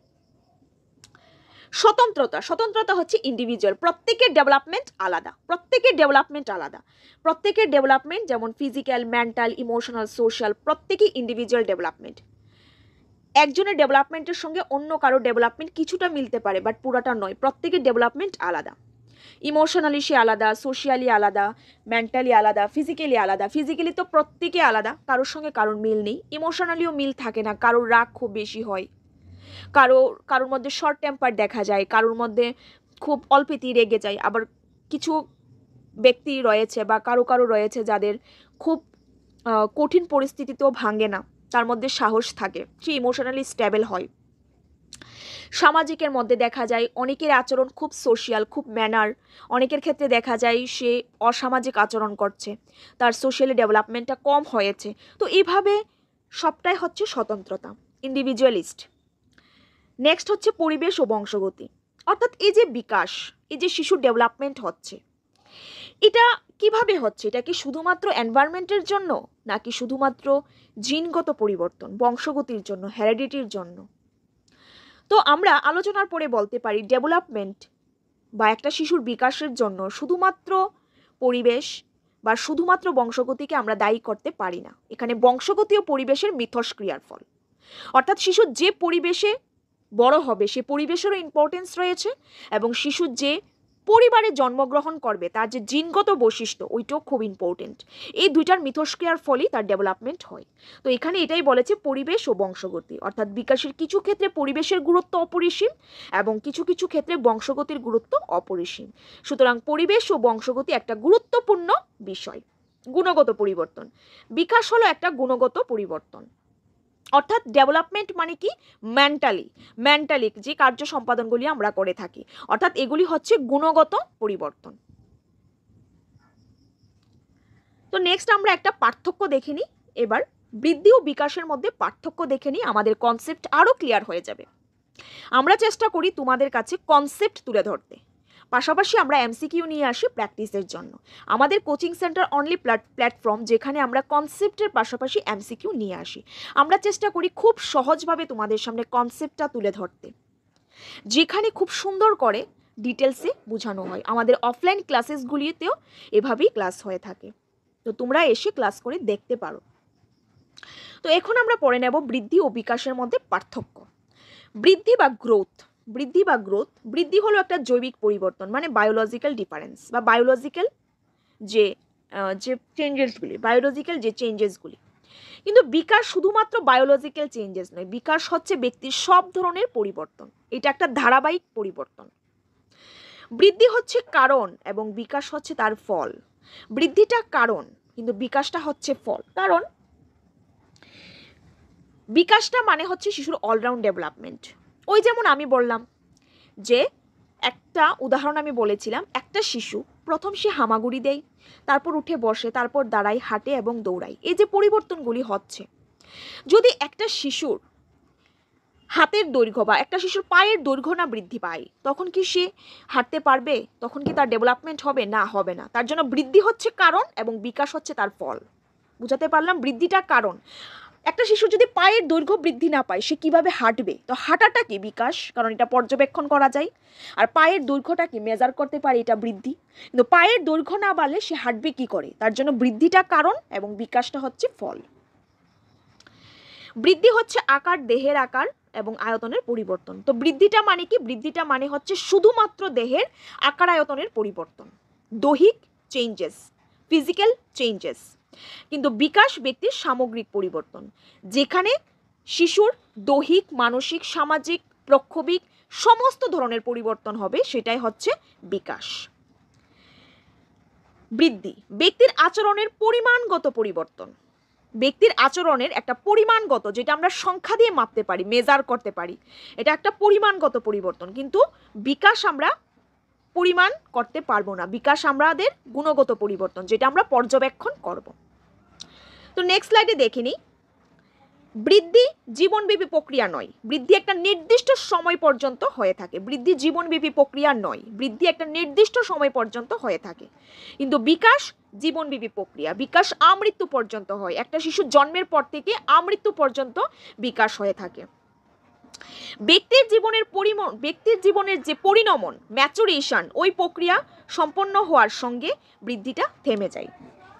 তো আমরা পরিণমন কি পড়েছিলাম? ব্যক্তির জীবনের এমন কিছু পরিবর্তন যেগুলি স্বতঃস্ফূর্ত স্বাভাবিকভাবে হয়ে থাকে, যেগুলির জন্য কোনো রকম শিক্ষণ বা প্রশিক্ষণের প্রয়োজন হয় না। তো এই যে পরিণমনটা, এই পরিণমনটা যখন স্টপ হয়, পরিণমন প্রক্রিয়াটা যখন সম্পন্ন হয়, তখন বৃদ্ধিটাও থেমে যায়। কিন্তু বিকাশ কি? বিকাশ হচ্ছে জীবনব্যাপী, স্থায়ী হয়। বিকাশ স্টপ হয় না, বিকাশটা চলতেই থাকে, কন্টিনিউয়াস প্রসেস, আমৃত্যু পর্যন্ত চলতেই থাকে। বৃদ্ধিটা সাংগঠনিক নয়, কিন্তু বিকাশ প্রক্রিয়া সাংগঠনিক। বৃদ্ধির মাধ্যমে আমরা খুব জটিল কাজ সম্পাদন করতে পারি না, সাংগঠনিক নয়। কিন্তু বিকাশের মাধ্যমে বিভিন্ন জটিল প্রক্রিয়া সম্পাদন করা যায়, এটা সাংগঠনিক, অর্গানাইজেশন। বৃদ্ধি হলো বিকাশ প্রক্রিয়ার একটা অংশ। আগেই বলেছিলাম স্লাইডের মাধ্যমে, বিকাশ হচ্ছে একটা মূল বিষয়, বিকাশ হচ্ছে একটা হোল প্রসেস। এই বিকাশের মধ্যে পড়ছে বৃদ্ধি, এবং বিকাশ প্রক্রিয়াটা বৃদ্ধি অপেক্ষা অনেক বেশি ব্যাপক, অর্থাৎ বিকাশ প্রক্রিয়াটি বৃদ্ধি অপেক্ষা অনেক বেশি ব্যাপক। বৃদ্ধি হচ্ছে একটা ক্ষুদ্রতর অংশ, বৃদ্ধি হচ্ছে একটা ক্ষুদ্র, আর বিকাশ কি? বিকাশ হচ্ছে সমগ্র বিষয়টা। বিকাশ হচ্ছে একটা হোল প্রসেস, বিকাশের মধ্যে পড়ছে বৃদ্ধি। আশা করি ফ্রেন্ডস বুঝাতে পারছি। কনফিউশন থাকলে কমেন্টের মাধ্যমে জানাবে। বৃদ্ধি বিকাশ অপেক্ষা সরল প্রক্রিয়া। বৃদ্ধিটা যেহেতু একটা ক্ষুদ্রতম অংশ, বা বৃদ্ধিটা যেহেতু একটা নির্দিষ্ট সময় পর্যন্ত হয়ে থাকে, তার হাইট আর ওয়েট বৃদ্ধি, তার হাইট আর ওয়েটের পরিবর্তন, সেটাই বৃদ্ধি। তো বৃদ্ধিটা কি? বিকাশ অপেক্ষা সরল, কারণ বিকাশ তো হোল প্রসেস, পুরাটা বিষয়। তো এখানে বৃদ্ধিটা বিকাশ অপেক্ষা সরল। বিকাশ প্রক্রিয়াটি বেশ জটিল। তো বিকাশ কি? সমগ্র বিষয়, তার সমগ্র কার্য সম্পাদনের ক্ষমতা, দৈহিক, মানসিক, সামাজিক বিভিন্ন ধরনের পরিবর্তনই বিকাশ। তো বিকাশটা এখানে জটিল প্রক্রিয়া। বৃদ্ধি পর্যবেক্ষণযোগ্য, অর্থাৎ বৃদ্ধির ক্ষেত্রে বাহ্যিক পরিবর্তন লক্ষ্য করা যায়। ওই যেমন হাইট, ওয়েট, এগুলি বাহ্যিক পরিবর্তন, যেগুলি আমরা পর্যবেক্ষণ করতে পারি, আমরা দেখে বুঝতে পারি যে তার হাইট বেড়েছে বা তার ওয়েট বাড়লো বা কমলো। তো এটা হচ্ছে কি, এটা হচ্ছে বৃদ্ধি। বিকাশটা আভ্যন্তরীণ, বিকাশটা হয় ইন্টারনাল চেঞ্জেস। যেমন সে একটা জটিল কাজ সম্পাদনা করতে পারলো।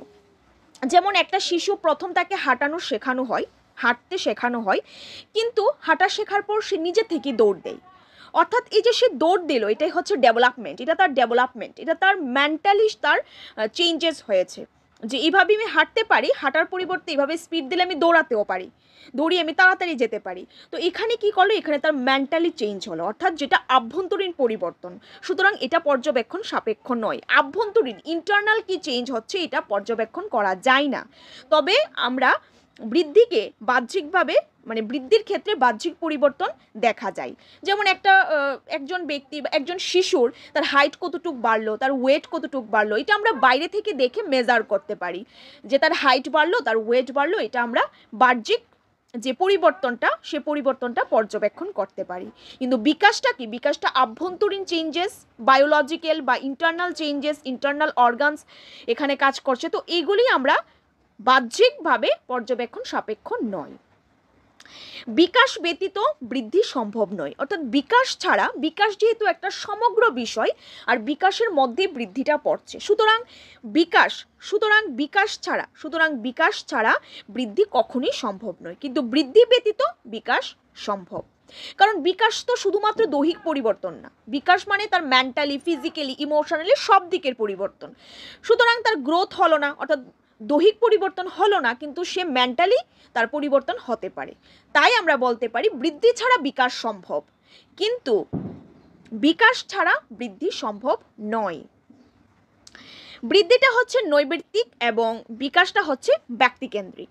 বৃদ্ধিটা একটা নির্দিষ্ট বয়স পর্যন্ত হয়, অর্থাৎ বৃদ্ধি আজীবন পর্যন্ত হয় না, একটা নির্দিষ্ট সময় রয়েছে, নির্দিষ্ট সময় পর্যন্তই বৃদ্ধি হয়। কিন্তু বিকাশ কি, বিকাশ আমৃত্যু পর্যন্ত ঘটে থাকে। নেক্সট স্লাইডে আমরা দেখব বিভিন্ন টাইপস, অর্থাৎ টাইপস অফ ডেভেলপমেন্ট, কত ধরনের বিকাশ হয়ে থাকে বা বিকাশের প্রকারভেদ, টাইপস অফ ডেভেলপমেন্ট। এখানে রয়েছে ফিজিক্যাল ডেভেলপমেন্ট মানে দৈহিক বিকাশ, কগনিটিভ ডেভেলপমেন্ট প্রজ্ঞামূলক বিকাশ, ল্যাঙ্গুয়েজ ডেভেলপমেন্ট ভাষার বিকাশ, সোশ্যাল ডেভেলপমেন্ট সামাজিক বিকাশ, মোরাল ডেভেলপমেন্ট নৈতিক বিকাশ, ইমোশনাল ডেভেলপমেন্ট প্রক্ষোভিক বিকাশ। তো এটা কি, এটা হচ্ছে টাইপস অফ ডেভেলপমেন্ট। এই টাইপস অফ ডেভেলপমেন্টগুলি আমরা এখন একটু ডিটেলসে বুঝবো। তো ফিজিক্যাল ডেভেলপমেন্ট মানে হচ্ছে কি দৈহিক বিকাশ। তো দৈহিক বিকাশের মধ্যে কোন কোন জিনিসগুলি পড়ছে, শিশুর হাইট মানে উচ্চতা, শিশুর ওয়েট মানে ওজন, শিশুর মাংসপেশির বৃদ্ধি মানে মাসল গ্রোথ, অর্থাৎ পায়ের পেশি, হাতের পেশি, ওইগুলি মাংসপেশির বৃদ্ধি, এটাও দৈহিক বিকাশের মধ্যেই পড়ছে। মোটা হয়ে যাওয়া, হঠাৎ ওয়েট অনেক বেড়ে যাওয়া, মোটা হয়ে যাওয়া, এটাও গ্রোথের মধ্যে পড়ছে। সরু হয়ে যাওয়া মানে খুব চিকন হয়ে যাওয়া, অর্থাৎ তার কি হয়েছে, তার ওয়েটটা অনেকটা কমে গেল। ওই সবগুলি আমরা কি বলি, ওই সবগুলি কিসের মধ্যে পড়ছে, দৈহিক পরিবর্তন বা দৈহিক বিকাশের মধ্যে পড়ছে। ফিজিক্যাল ডেভেলপমেন্টের মধ্যে পড়ছে হাইট, ওয়েট, মাসল গ্রোথ, খুব মোটা হয়ে যাওয়া, খুব সরু হয়ে যাওয়া, এই সবগুলি পড়ছে দৈহিক বিকাশের মধ্যে, ফিজিক্যাল ডেভেলপমেন্ট। এবার দেখে নিই আমরা যে ফিজিক্যাল ডেভেলপমেন্টের মধ্যে একটু জিনিস আমরা দেখে নিই।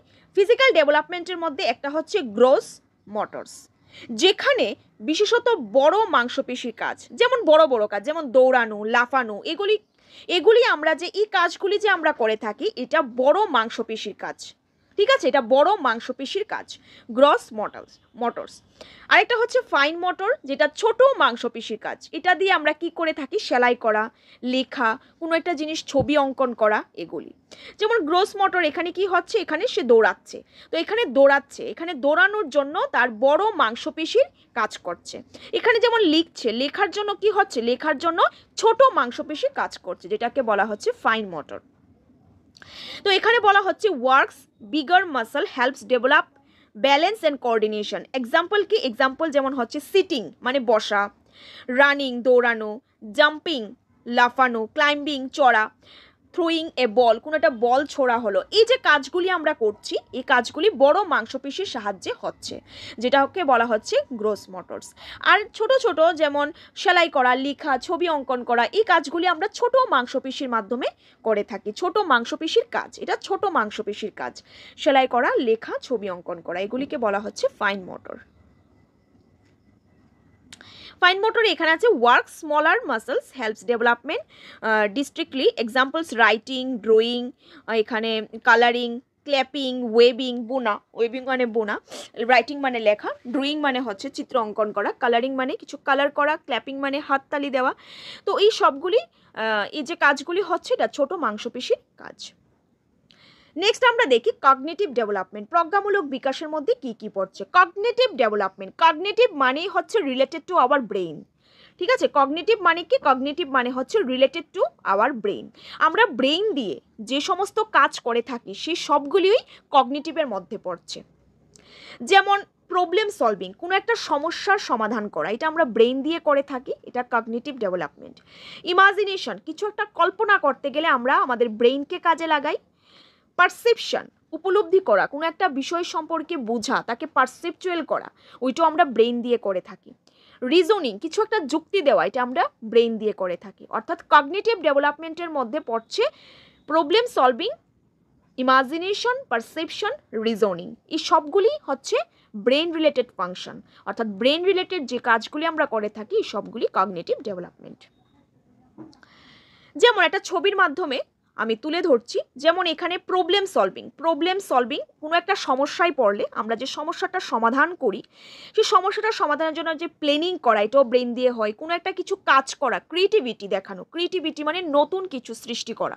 যেমন কিছু কাগজ দেওয়া হলো আমাকে, এই কাগজগুলি দিয়ে আমি খুব সুন্দর করে একটা ফুল তৈরি করলাম, এটা আমার ক্রিয়েটিভিটি। আমি কোনো একটা ভালো একটা রান্না করলাম, যে রেসিপিটা আমি নিজে থেকে করলাম, ঠিক আছে, এটাও আমার একটা ক্রিয়েটিভিটি। আমি কিছু একটা সেলাই কাজ করলাম, এটা আমার ক্রিয়েটিভিটি। তো এই যে ক্রিয়েটিভ জিনিসগুলি, যে ক্রিয়েটিভিটিগুলি, এগুলিও ব্রেইন দ্বারাই হয়ে থাকে। ইনোভেশন, কোনো একটা নতুন জিনিস, ক্রিয়েটিভিটির মতনই নতুন একটা জিনিস ইনোভেট করা, এটাও ব্রেইন দিয়ে হয়।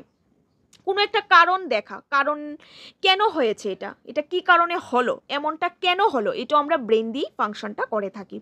কোনো একটা গোল অ্যাচিভ করা, কোনো একটা লক্ষ্য স্থির করা, যে আমাকে টিচার হতেই হবে, আমাকে একটা গভর্নমেন্ট জব নিতে হবে, আমাকে টিচার হতে হবে, আমার গোল কি, আমি টিচার হব, আমাকে টেট পরীক্ষা পাশ করতেই হবে, এরকম যে গোল আমরা সেট আপ করি এগুলো ব্রেন দিয়ে হয়। মেথডস, বিভিন্ন পদ্ধতি, সলিউশন, সমাধান করা, কিছু একটা ডিফাইন করা মানে তার একটা সংজ্ঞা দেওয়া, একটা জিনিস বোঝানো, এই সবগুলি কাজ ব্রেন দিয়ে হয়ে থাকে। এই যে প্রবলেম সলভিং করতে গেলে আমাদের এই সবগুলি জিনিস প্রয়োজন হয়, প্ল্যানিং, ক্রিয়েটিভিটি, ইনোভেশন, কজেস, গোল, মেথড, সলিউশন, ডিফাইনিং। এই যেমন এখানে সে ইমাজিন করছে, যেমন এই ছবিটাতে আমরা দেখতে পাচ্ছি যে ও ইমাজিন করছে। তো ব্যক্তি ইমাজিন করছে কিভাবে, ব্রেনের মাধ্যমে, এই যে ব্রেনের মাধ্যমে সে ইমাজিন করছে। তো আমরা বলতে পারি কগনিটিভ মানে কি, কগনিটিভ মানে হচ্ছে ব্রেন রিলেটেড ফাংশন, যেগুলি আমরা ব্রেন দিয়ে করে থাকি। নেক্সট আমরা দেখব ল্যাঙ্গুয়েজ ডেভেলপমেন্ট। ল্যাঙ্গুয়েজ ডেভেলপমেন্টের মধ্যে হচ্ছে ভাষার বিকাশ। একটা শিশু যখন চাইল্ডহুডে থাকে, কোন স্টেজে থাকে, চাইল্ডহুড মানে হচ্ছে যখন তার এজ থাকে 6 to 10, তখন তার ভাষার বিকাশ খুব দ্রুত হয়। পরীক্ষায় অনেক সময় আসে ল্যাঙ্গুয়েজ ডেভেলপমেন্ট কোন স্টেজে দ্রুত হয়ে থাকে, চাইল্ডহুড বা বাল্যকালে। তো তার যে ভাষার বিকাশ হয়, প্রথম তার বয়স যখন 6 মান্থ, একটা শিশুর বয়স যখন 6 মান্থ, তখন সে কুইং করতে শেখে। যখন তার বয়স হয় 6 মান্থ তখন সে ব্যাবলিং করতে শেখে। যখন তার বয়স হয় 1 ইয়ার তখন সে ওয়ান ওয়ার্ড স্টেজ হয়, অর্থাৎ মা, বাবা, পাপা, এরকম একটা ওয়ার্ড সে উচ্চারণ করতে পারে। যে মাত্র এজ হয়ে যায় 18 মান্থ তখন সে 2 ওয়ার্ড উচ্চারণ করতে পারে। যেমন তার জল লাগবে, শিশুটি বলবে মা জল, বাবা বেরু, বাবা চকলেট, মা চকলেট, এরকমভাবে দুইটা শব্দ সে উচ্চারণ করতে পারবে। 2 ওয়ার্ড স্টেজ, কখন, 18 মান্থে। ল্যাঙ্গুয়েজ ডেভেলপমেন্টের মধ্যে একজন মনোবিদ প্রফেসর স্মিথ, তিনি বলেছেন 1 বছর বয়সে একটা শিশু 3টি শব্দ বলতে পারে। এটা ওনার মতে, এটা প্রফেসর স্মিথের মতে। প্রফেসর স্মিথ এই মনোবিদ এইভাবে ডেসক্রিপশন করেছেন যে 1 বছর বয়সে 3টা শব্দ বলতে পারে, 2 বছর বয়সে 272টি শব্দ বলতে পারে, 5 বছর বয়সে 2072টি শব্দ বলতে পারে। এটা কার মতে? এটা মনোবিদ বা প্রফেসর স্মিথের মতে। তো ল্যাঙ্গুয়েজ ডেভেলপমেন্ট, ভাষার বিকাশের ক্ষেত্রে একজন মনোবিদ রয়েছেন নম চমস্কি। কে? নম চমস্কি। তিনি একজন ভাষাবিদ, তিনি খুব পপুলার হয়েছেন। নম চমস্কি বলেছেন, ভাষা হলো মানব শিশুর জন্মগত অধিকার, অর্থাৎ সে জন্ম থেকেই সে আভ্যন্তরীণ ক্ষমতা নিয়ে জন্মায়, যে ক্ষমতার মাধ্যমে শিশু ভাষা শিখতে পারে। এটা তার আভ্যন্তরীণ জন্মগত ক্ষমতা। শুধুমাত্র মানুষই কিছু ভাষা শেখার জন্মগত অধিকারী। তিনি বলেছেন এগুলি হচ্ছে কি? এগুলি হচ্ছে এলএডি, LAS, UG, GGর কথা বলেছেন। অর্থাৎ ল্যাঙ্গুয়েজ ডেভেলপমেন্ট অর্থাৎ একজন মনোবিদ ছিলেন নম চমস্কি। তিনি বলেছেন শিশু যে ভাষা শেখে এটা তার আভ্যন্তরীণ জন্মগত ক্ষমতা, এটা তার আভ্যন্তরীণ জন্মগত ক্ষমতা। এবং মানুষের মোবাইলের মধ্যে যেমন মেমোরি কার্ড থাকে, তেমন শিশুর ব্রেনের মধ্যে থাকে এলইডি, যেই এলইডি সে জন্ম থেকে নিয়ে জন্মায়, এবং এই এলইডির মাধ্যমে ছোট্ট শিশু ভাষাকে আয়ত্ত করতে পারে। এভাবে এলইডি মানে ফুল ফর্ম হচ্ছে, very very important, full form পরীক্ষায় আসে, ল্যাঙ্গুয়েজ অ্যাকুইজিশন ডিভাইস। যে এলইডির মাধ্যমে ছোট্ট শিশু ভাষাকে আয়ত্ত করতে পারে। যত আমরা বড় হই আমাদের এলইডিটা উইক হয়ে যায়, তাই দেখা যায় ছোট্ট শিশুরা খুব তাড়াতাড়ি খুব দ্রুত ভাষা শিখতে পারে। যেমন তা অনেক সময় দেখা যায় কার্টুন দেখে খুব সুন্দর ফ্লুয়েন্টলি হিন্দি বলতে পারে। মানেটা কি? মানেটা হচ্ছে এখানে যে এলইডি, ওই এলইডিটা তখন খুব স্ট্রং থাকে। আমরা যত বড় হই এলইডিটা উইক হয়ে যায় এবং আমাদের ভাষা শিখতে সময় লাগে। এবং তিনি বলেছেন LAS, এটা হবে LAS, সরি এটা হবে এখানে LAD হবে না, এটা হবে এখানে LAS, এটা হবে LAS, ল্যাঙ্গুয়েজ অ্যাকুইজিশন সিস্টেম। এবং তিনি বলেছেন ইউজির কথা। ইউজি হচ্ছে ইউনিভার্সাল গ্রামার। ইউনিভার্সাল গ্রামার মানে হচ্ছে প্রত্যেক ব্যক্তি বা প্রত্যেক শিশু সে যখন ভাষা শিখে, সে যখন তার মাতৃভাষায় কথা বলে, তখন স্ট্রাকচারটা মিলিয়ে কথা বলে। কেউ এরকম বলে না খাবো ভাত আমি, সবাই এমনভাবেই বলে যে আমি ভাত খাবো। তো এটা যে যার মাতৃভাষাতেই কথা বলুক না কেন, একটা স্ট্রাকচার মিলিয়ে কথা বলে। এটা হচ্ছে ইউনিভার্সাল গ্রামার। ইউনিভার্সাল গ্রামার এখানে কোনো গ্রামার বইয়ের গ্রামার না, এটা হচ্ছে কথা বলার স্ট্রাকচার। একটা যে sentence, subject plus verb plus object, ওই স্ট্রাকচারটা মিলিয়ে আমরা প্রত্যেকে কথা বলে থাকি, ওইটাকে তিনি বলেছেন universal grammar. GG, generative grammar. Generative grammar মানে হচ্ছে ব্যক্তি যখন তার অজান্তেই ভাষা বলার সেই নিয়মগুলি আয়ত্ত করে, সেটাকে তিনি বলেছেন জিজি, জেনারেটিভ গ্রামার। তো এইভাবে চমস্কি ভাষাকে ডেসক্রাইব করেছেন। তিনি মেইনলি বলেছেন এলইডি, LAS, UG, GGর কথা। তিনি বলেছেন একটা শিশু যে ভাষা শেখে এটা তার জন্মগত অধিকার বা জন্মগত আভ্যন্তরীণ ক্ষমতা, যে ক্ষমতাটা সে জন্মের সময় নিয়ে জন্মায় এবং যে ক্ষমতার সাহায্যে শিশু ভাষা শিখতে পারে।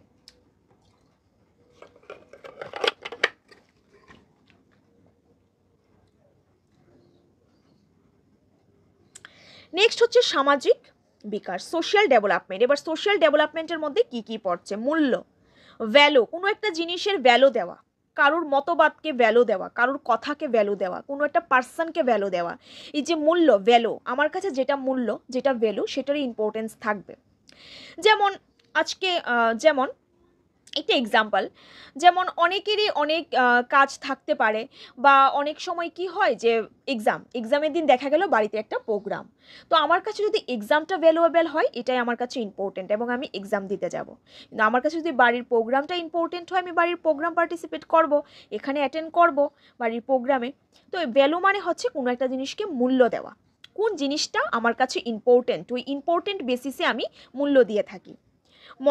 মর্যাদা মানে হচ্ছে ডিগনিটি, কারোকে মর্যাদা দেওয়া। মর্যাদাটাও সোশ্যাল ডেভেলপমেন্টের মধ্যেই পড়ছে। সমাজের রীতিনীতি, সমাজের বিভিন্ন রীতিনীতি রয়েছে, the norms of the society. একটা সমাজে থাকতে গেলে সমাজের বহু নিয়মকানুন রয়েছে, বহু নীতি রয়েছে, রীতিনীতি রয়েছে, নীতিবোধ রয়েছে। যেমন কারোর সঙ্গে দুর্ব্যবহার না করা, মিথ্যা কথা না বলা, কারোর সঙ্গে ইনজাস্টিস না করা, ঝগড়া না করা, এরকম বহু নীতি রয়েছে এবং রীতিও রয়েছে, বিভিন্ন কালচারাল সিস্টেম প্রোগ্রামও রয়েছে। তো ওই যে সামাজিক রীতিনীতি, এই সামাজিক রীতিনীতিগুলিও সোশ্যাল ডেভেলপমেন্টের মধ্যেই পড়ছে। নৈতিকতা মানে মোরালিটি ইত্যাদির বিকাশ। মোরালিটি মানে হচ্ছে what is good or what is bad, choosing between what is good or what is bad. Morality মানে হচ্ছে নৈতিকতা, যে নৈতিকতা হচ্ছে আমাদের মনে একটা বিচারের দ্বন্দ্ব সৃষ্টি করে যে আমি কোনটাকে সিলেক্ট করব। তখন আমার কাছে যেটা ভ্যালুয়েবল, যেটা ইম্পর্টেন্ট, ওইটাকে আমি সিলেক্ট করি। এটা হচ্ছে আমার নৈতিকতা। তো নৈতিকতা মানে হচ্ছে কোনটা ঠিক কোনটা ভুল, এটার বিচারের যে একটা দ্বন্দ্ব, এটাই হচ্ছে মোরালিটি বা নৈতিকতা। যেমন সোশ্যাল ডেভেলপমেন্টের মধ্যে কি কি পড়ছে, একটা সুন্দর করে একটা ছবির মাধ্যমে বলে দিচ্ছি। যেমন কোনো একটা জিনিস শেয়ার করা, আমরা কোনো একটা জিনিস শেয়ার করলাম, এটা সোশ্যাল ডেভেলপমেন্টের মধ্যে পড়ছে। অনেকেই আছে বিভিন্ন কাজে অন্যকে হেল্প করে থাকে, শেয়ার করে থাকে, অর্থাৎ তার সোশ্যাল ডেভেলপমেন্টের মধ্যে এটা পড়ছে। কোঅপারেটিং মানে কাউকে সহযোগিতা করা, কাউকে হেল্প করা, এটাও সোশ্যাল ডেভেলপমেন্টের মধ্যে পড়ছে। লিসেনিং, গুড লিসেনার হওয়া, কারোর কথা শোনা। যেমন কোনো একটা ব্যক্তি আমার কাছে তার ইমোশনাল কোনো একটা স্টোরি শেয়ার করছে, বা তার একটা দুঃখের কথা বলছে, বা তার একটা খুশির কথাই বলছে, তখন তাকে লিসেন করা, তাকে গুরুত্ব দেওয়া, লিসেনিং, এটাও সোশ্যাল ডেভেলপমেন্টের মধ্যে পড়ছে। ফলোয়িং ডাইরেকশন, বিভিন্ন সমাজের নিয়ম কানুন রীতিনীতি চলাচলের জন্য বিভিন্ন নর্মস থাকে, ওইগুলিকে ফলো করা, এটাও সোশ্যাল ডেভেলপমেন্টের মধ্যেই পড়ছে। এখানে যেমন রেসপেক্টিং পার্সোনাল স্পেস, প্রত্যেকের কে একটা পার্সোনাল স্পেস দেওয়া, কারোর ইন্টারনাল বা কারোর আভ্যন্তরীণ বিষয়ে ইন্টারফিয়ার না করা, কারোর ব্যক্তিগত ব্যাপারে কথা না বলা, কারোর ফ্যামিলি নিয়ে কথা না বলা, কারোর বাড়ি সম্পর্কে কথা না বলা, কারোর পার্সোনাল লাইফ নিয়ে কথা না বলা, একটা রেসপেক্ট দেওয়া, পার্সোনাল স্পেস দেওয়া। আমার কোনো অধিকারই নেই যে আমি অন্য একজন ব্যক্তির উপর আঙুল তুলে কথা বলবো, তাহলে আমার সোশ্যাল ডেভেলপমেন্টই হলো না। কোনো একজন ব্যক্তি যদি আমার কাছে হেল্প নিতে আসে, তখন আমি তাকে অবশ্যই হেল্প করব, এটা আমার সোশ্যাল ডেভেলপমেন্টের মধ্যে পড়ে। কিন্তু আমাকে সে ডাকলো না, অযথা আমি গিয়ে তার ব্যাপারে নাক গলালাম বা তাকে আমি পার্সোনাল অ্যাডভাইস দিলাম, এটা আনসোশিয়ালের মধ্যে আবার পড়ছে। তো পার্সোনাল স্পেস দিতে হবে। মেকিং আই কন্ট্যাক্ট, এই যেমন কারোর সঙ্গে কথা বললে আই কন্ট্যাক্ট, চোখে চোখ, যেমন এখানে ছবিটার মাধ্যমে দেখা যাচ্ছে চোখে চোখ রেখে কথা বলা। অনেকেই রয়েছে এরকম, আমরা যখন কারোর সঙ্গে কথা বলি আমরা চোখটাকে সরিয়ে নিই, এটা সোশ্যালের মধ্যে পড়ছে না। যে কোনো এজের, যে কোনো মেল ফিমেল যে কোনো এজের আমরা যখন কথা বলবো তার সঙ্গে আমাদের কি করতে হবে, আই কন্ট্যাক্ট করতে হবে, এটা সোশ্যালের মধ্যে পড়ছে, সোশ্যাল ডেভেলপমেন্টের মধ্যে পড়ছে। অনেক সময় দেখা যায় ক্লাসের মধ্যে টিচাররাও যদি কোনো ফিমেল টিচার হয়ে থাকে, শুধুমাত্র গার্লসদের উপরে আই কন্ট্যাক্ট করে কথা বলছে, বা মেল টিচার হলে শুধুমাত্র বয়েজদের উপরেই আই কন্ট্যাক্ট করে কথা বলছে, এরকম করাটা একদমই ঠিক নয়। আমি যার সঙ্গে কথা বলবো, যার সঙ্গে আমি কোঅর্ডিনেট করব, তার সঙ্গে আমি আই কন্ট্যাক্ট করে কথা বলবো, এটা সোশ্যাল ডেভেলপমেন্টের মধ্যে পড়ছে। ইউজিং ম্যানার্স, কাউকে এই যে ম্যানারগুলি এখানে ছবির মধ্যে কি, যে ব্যক্তিটা এখানে হুইল চেয়ারে বসানো, বা যে ব্যক্তিটা এখানে যন্ত্রের সাহায্যে হেঁটে আসছে, ঠিক আছে, তাকে কি করা হচ্ছে, তাকে এখানে চেয়ারটা এগিয়ে দেওয়া হচ্ছে যাতে সে চেয়ারে বসতে পারে, এটা একটা ম্যানারের মধ্যে পড়ছে। তো আমাদের এই যে ম্যানারগুলি, ছোট ছোট অনেক ম্যানার আছে যেগুলি আমরা জীবনে চলার পথে ভুলিয়ে যাই, এই ম্যানারগুলি থাকা অবশ্যই দরকার, এই সবগুলি সোশ্যাল ডেভেলপমেন্টের মধ্যে পড়ছে। নেক্সট হচ্ছে প্রক্ষোভিক বিকাশ। প্রক্ষোভিক বিকাশ মানে হচ্ছে ইমোশনাল ডেভেলপমেন্ট। ইমোশনের মধ্যে বহু কিছু পড়ছে, রাগ, ভয়, দুঃখ, এংজাইটি, খুশি, সহানুভূতি, অনেক ইমোশন, প্রায় অনেক ধরনের ইমোশনস রয়েছে। ইমোশনাল ডেভেলপমেন্ট তার মধ্যে রয়েছে যেগুলি একজন মনোবিদ রয়েছেন, ওনার নাম হচ্ছে একজন ইমোশনাল ডেভেলপমেন্ট নিয়ে একজন কথা বলেছিলেন, যে তিনি বলেছিলেন যে জন্মের সময় 3টা প্রক্ষোভিক ইমোশন নিয়ে আমরা জন্মাই, যেটা হচ্ছে রাগ, ভয় এবং ভালোবাসা, ঠিক আছে, রাগ, ভয় এবং ভালোবাসা, এই 3টা প্রক্ষোভ নিয়েই আমরা জন্মাই। তবে আমি এই মনোবিদের কথাটা পরে ডিসকাশন করছি, কারণ এই টপিকে যদি আমি এটা ঢুকিয়ে দিই তাহলে আবার এটা লেন্দি হয়ে যাবে, তো আমি আর এটা এখন পড়ছি না, আমি নেক্সট ক্লাসে তোমাদের এটা শেয়ার করে দেব। তো প্রক্ষোভিক বিকাশের মধ্যে পড়ছে ভয়, রাগ, ভালোবাসা, ঘৃণা। ভয়, রাগ, ভালোবাসা, ঘৃণা, এই সবগুলি ইমোশনের মধ্যে পড়ছে। যেমন একটা ছবির মাধ্যমে বুঝিয়ে দিচ্ছি, ইমোশন ডেভেলপমেন্টের মধ্যে অ্যাফেকশন হচ্ছে কারোর প্রতি এফেক্টেড হওয়া বা কারোর প্রতি সহানুভূতি দেখানো। এফেকশন মানে এক্স্যাক্ট বাংলা সহানুভূতি দেখানো, ওইটা ইমোশনের মধ্যে পড়ছে, ইমোশনাল ডেভেলপমেন্টের মধ্যে পড়ছে সহানুভূতি দেখানো।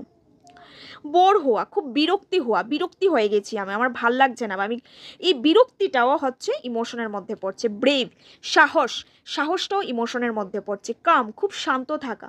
অনেকে রয়েছে কি যে খুব বড় বড় সিচুয়েশন, জীবনের কঠিন পরিস্থিতি বা কারোর সঙ্গে খারাপ ব্যবহার করেছে, তারপরও সে নিজেকে কাম রাখে, শান্ত রাখে, সে খুব পজিটিভলি ডিল করে, অর্থাৎ তার ইমোশনাল ডেভেলপমেন্টটা ভালো হয়েছে। সে শর্ট টেম্পার্ড নয়, সে অল্প কথাতে রাগ হয় না, রিয়্যাক্ট করে না, তার রাগটা অপরকে দেখায় না, মানে কি সে ভীষণ কাম, শান্ত স্বভাবের, অর্থাৎ তার ইমোশনাল ডেভেলপমেন্টটা ভালো হয়েছে। চিরফুল অর্থাৎ মানে হচ্ছে খুশি, আনন্দটাও ইমোশনের মধ্যে পড়ছে। কমফোর্টেবল, আরামদায়ক, এটাও ইমোশনের মধ্যে পড়ছে। ক্রিয়েটিভটা প্রজ্ঞামূলকের মধ্যেও পড়ছে, আবার কোনো একটা জিনিসটা চিন্তা করাটা ইমোশনের মধ্যেও পড়ছে। তারপর হচ্ছে কিউরিয়াস মানে খুব উৎসাহ না, অ্যাকচুয়ালি এটার এক্সাক্ট বাংলাটা হচ্ছে উৎসুক মানে খুব জানার ইচ্ছা, এটা কেন হলো, এটা কেমনভাবে হলো, এটা কিসের জন্য হলো, এই যে উৎসুকটা থাকে, এই উৎসুকটা বা কিউরিসিটিটা হচ্ছে ইমোশনের মধ্যে পড়ছে। ডিসঅ্যাপয়েন্টেড, কারোর প্রতি হতাশা হওয়া, বিরক্তি হওয়া, ওইটাও হচ্ছে ইমোশন। ডিসগাস্ট মানে খুব বিরক্তি হওয়া, ডিসগাস্ট, তো এটাও ইমোশনের মধ্যে পড়ছে। খুব এক্সাইটেড হয়ে যাওয়া, যেমন সামনে দুর্গাপূজা, নেক্সট মান্থে দুর্গাপূজা, তো দুর্গাপূজা উপলক্ষে আমরা খুব এক্সাইটেড যে হ্যাঁ দুর্গাপূজা হবে, তো এই এক্সাইটিংটাও একটা ইমোশনের মধ্যে পড়ছে। তবে বলে রাখি, অত্যন্ত এক্সাইটিং কিন্তু পড়াশোনায় ব্যাঘাত সৃষ্টি করে।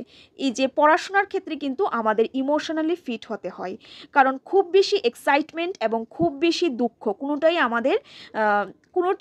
আমাদের ভালো করে না। এই দুটোটাই আমাদের ওভার এক্সাইটেড বা খুব বেশি দুঃখে থাকা, দুইটাই আমাদের পড়াশোনায় ব্যাঘাত সৃষ্টি করে।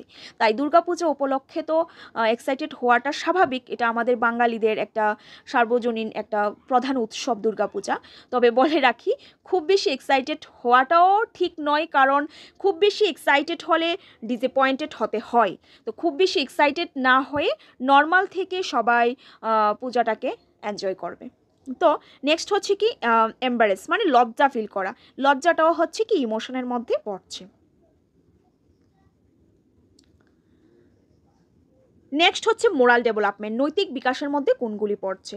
তো প্রথমত নৈতিক বিকাশটা মানে কি, নৈতিক বিকাশটা হচ্ছে কোনো একটা বিষয়ে সঠিক এবং ভুল অনুধাবন করার ক্ষমতা। আমি একটু আগে জাস্ট বলেছিলাম choosing between what is right আর হোয়াট ইজ রং, কোনটা ঠিক কোনটা ভুল, এটার বিচারের যে একটা দ্বন্দ্ব, এটাই হচ্ছে মোরালিটি, নৈতিক বিকাশ। এর সঠিক বা ভুল প্রত্যেকটি ব্যক্তির ক্ষেত্রে আলাদা আলাদা হতে পারে, তবে এই যে মোরাল ডেভেলপমেন্ট, এটা প্রত্যেকের ক্ষেত্রে সেম না, প্রত্যেক ব্যক্তির ক্ষেত্রে আলাদা আলাদা হতে পারে। যেমনটা এখন ট্যাট পরীক্ষায় আমি যাব, তো দেখা গেল ট্যাট পরীক্ষায় যাওয়ার সময় আমার গাড়ির সামনে কোনো একজন ব্যক্তি অ্যাক্সিডেন্ট হলো এবং তাকে বাঁচাতে পারি একমাত্র আমি, হসপিটালে নিয়ে যেতে পারি। তবে হসপিটালে নিয়ে গেলে হয়তো আমার পরীক্ষাটা এবছর মিস হয়ে যাবে, তো এই ক্ষেত্রে আমার এখানে নৈতিকতা কাজ করবে যে আমি কোনটা করব না। ঠিক আছে, এই ক্ষেত্রে কিন্তু প্রত্যেকের নৈতিকতা সেম নয়। যেমন অনেকে ভাববে যে আমি যেহেতু প্রিপারেশন করেছি আমার ট্যাট পরীক্ষা দিতে হবে, যাই হোক, তাকে হয়তো অন্য কেউ বাঁচিয়ে দেবে, বা আমি যেভাবে হোক আমার পরীক্ষা দিতে হবে, আমি একটা বছর পরিশ্রম করেছি। আবার কেউ হয়তো ভাবতে পারে পরীক্ষাটা আমি নেক্সট বছর দেব, এই বছরটা আমি মানুষের জীবনটাকে বাঁচাবো।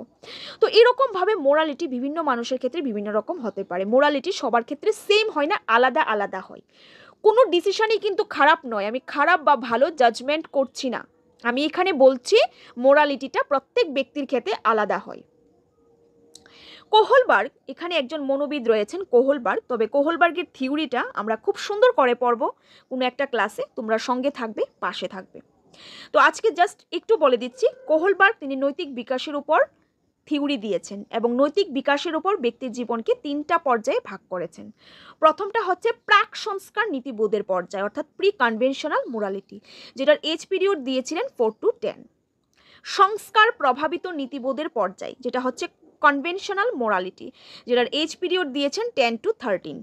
সংস্কার মুক্ত নীতিবোধের পর্যায়, অর্থাৎ পোস্ট, এটা পার্ট হবে না, এটা হবে পোস্ট। কি হবে? পোস্ট হবে, পার্ট হবে না, পোস্ট হবে। পোস্ট কনভেনশনাল মোরালিটি, যেটা হচ্ছে 13 বছর থেকে শুরু হয়, 13 অ্যাবাভ। 13 থেকে কত এটা মেনশন করেননি, তিনি বলেছেন 13 অ্যাবাভ, 13 বছরের পর থেকে।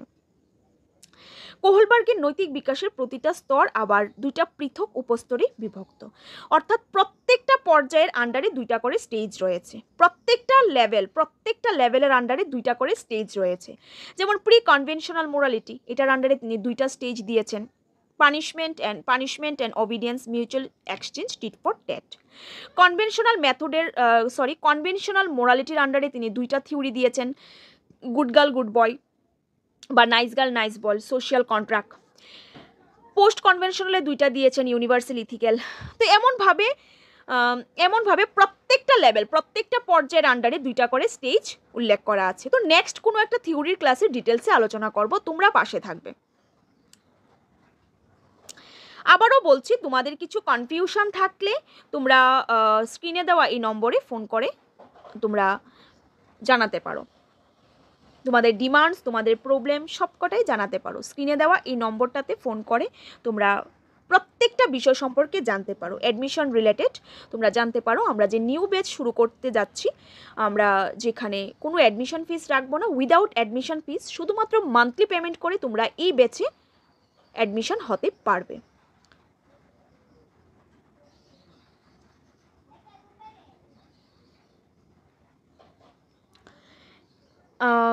নেক্সট হচ্ছে স্টেজেস অফ ডেভেলপমেন্ট, অর্থাৎ বিকাশের কতগুলি স্তর রয়েছে। প্রথমটা হচ্ছে প্রিন্যাটাল স্টেজ, যখন একটা শিশু মাদারোমে থাকে, মাতৃগর্ভে থাকে।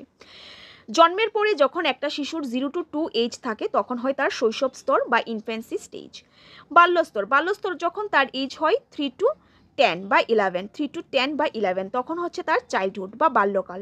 অ্যাডোলেসেন্স হচ্ছে 11 অ্যাবাভ, যখন 11 অ্যাবাভ হয় তখন হচ্ছে 11 to 18। এখানে দেওয়া হয়েছে অ্যাডোলেসেন্সটা দেওয়া হয়েছে 11 to 18, অ্যাডোলেসেন্সটা দেওয়া হয়েছে 11 to 18, সরি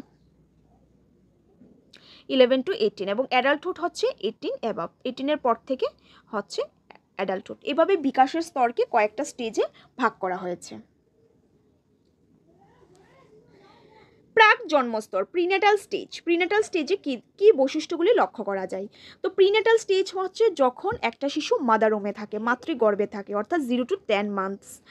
তখন শারীরিক সঞ্চালনমূলক, অর্থাৎ মেনলি ফিজিক্যাল এবং সার্কুলেটরি যে পরিবর্তনগুলি বা ডেভেলপমেন্টগুলি হয়ে থাকে, অর্থাৎ শিশু তখন শারীরিক আর সঞ্চালনমূলক বিকাশ হয়, দ্রুত বৃদ্ধি পায়, তখন গ্রোয়িং র্যাপিডলি, দ্রুত বৃদ্ধি পায়। অর্থাৎ একটা শিশু যখন মাতৃগর্ভে থাকে তখন তার দ্রুত খুব ফাস্ট বিকাশ হয় বা বৃদ্ধি হয়, অর্থাৎ তার যে দেহের বৃদ্ধি হয়, মানে এখানে শিশুর যে দৈহিক আকৃতি খুব ফাস্ট খুব দ্রুত বৃদ্ধি, মানে খুব দ্রুত বেড়ে যায়।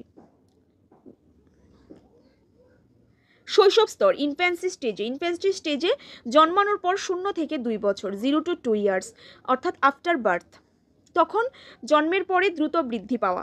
জন্মের পর, অর্থাৎ একটা শিশু যখন মাদারোম বা মাতৃগর্ভে থাকে, তখন শিশুর যে দৈহিক আকৃতির পরিবর্তনটা দ্রুত হয়।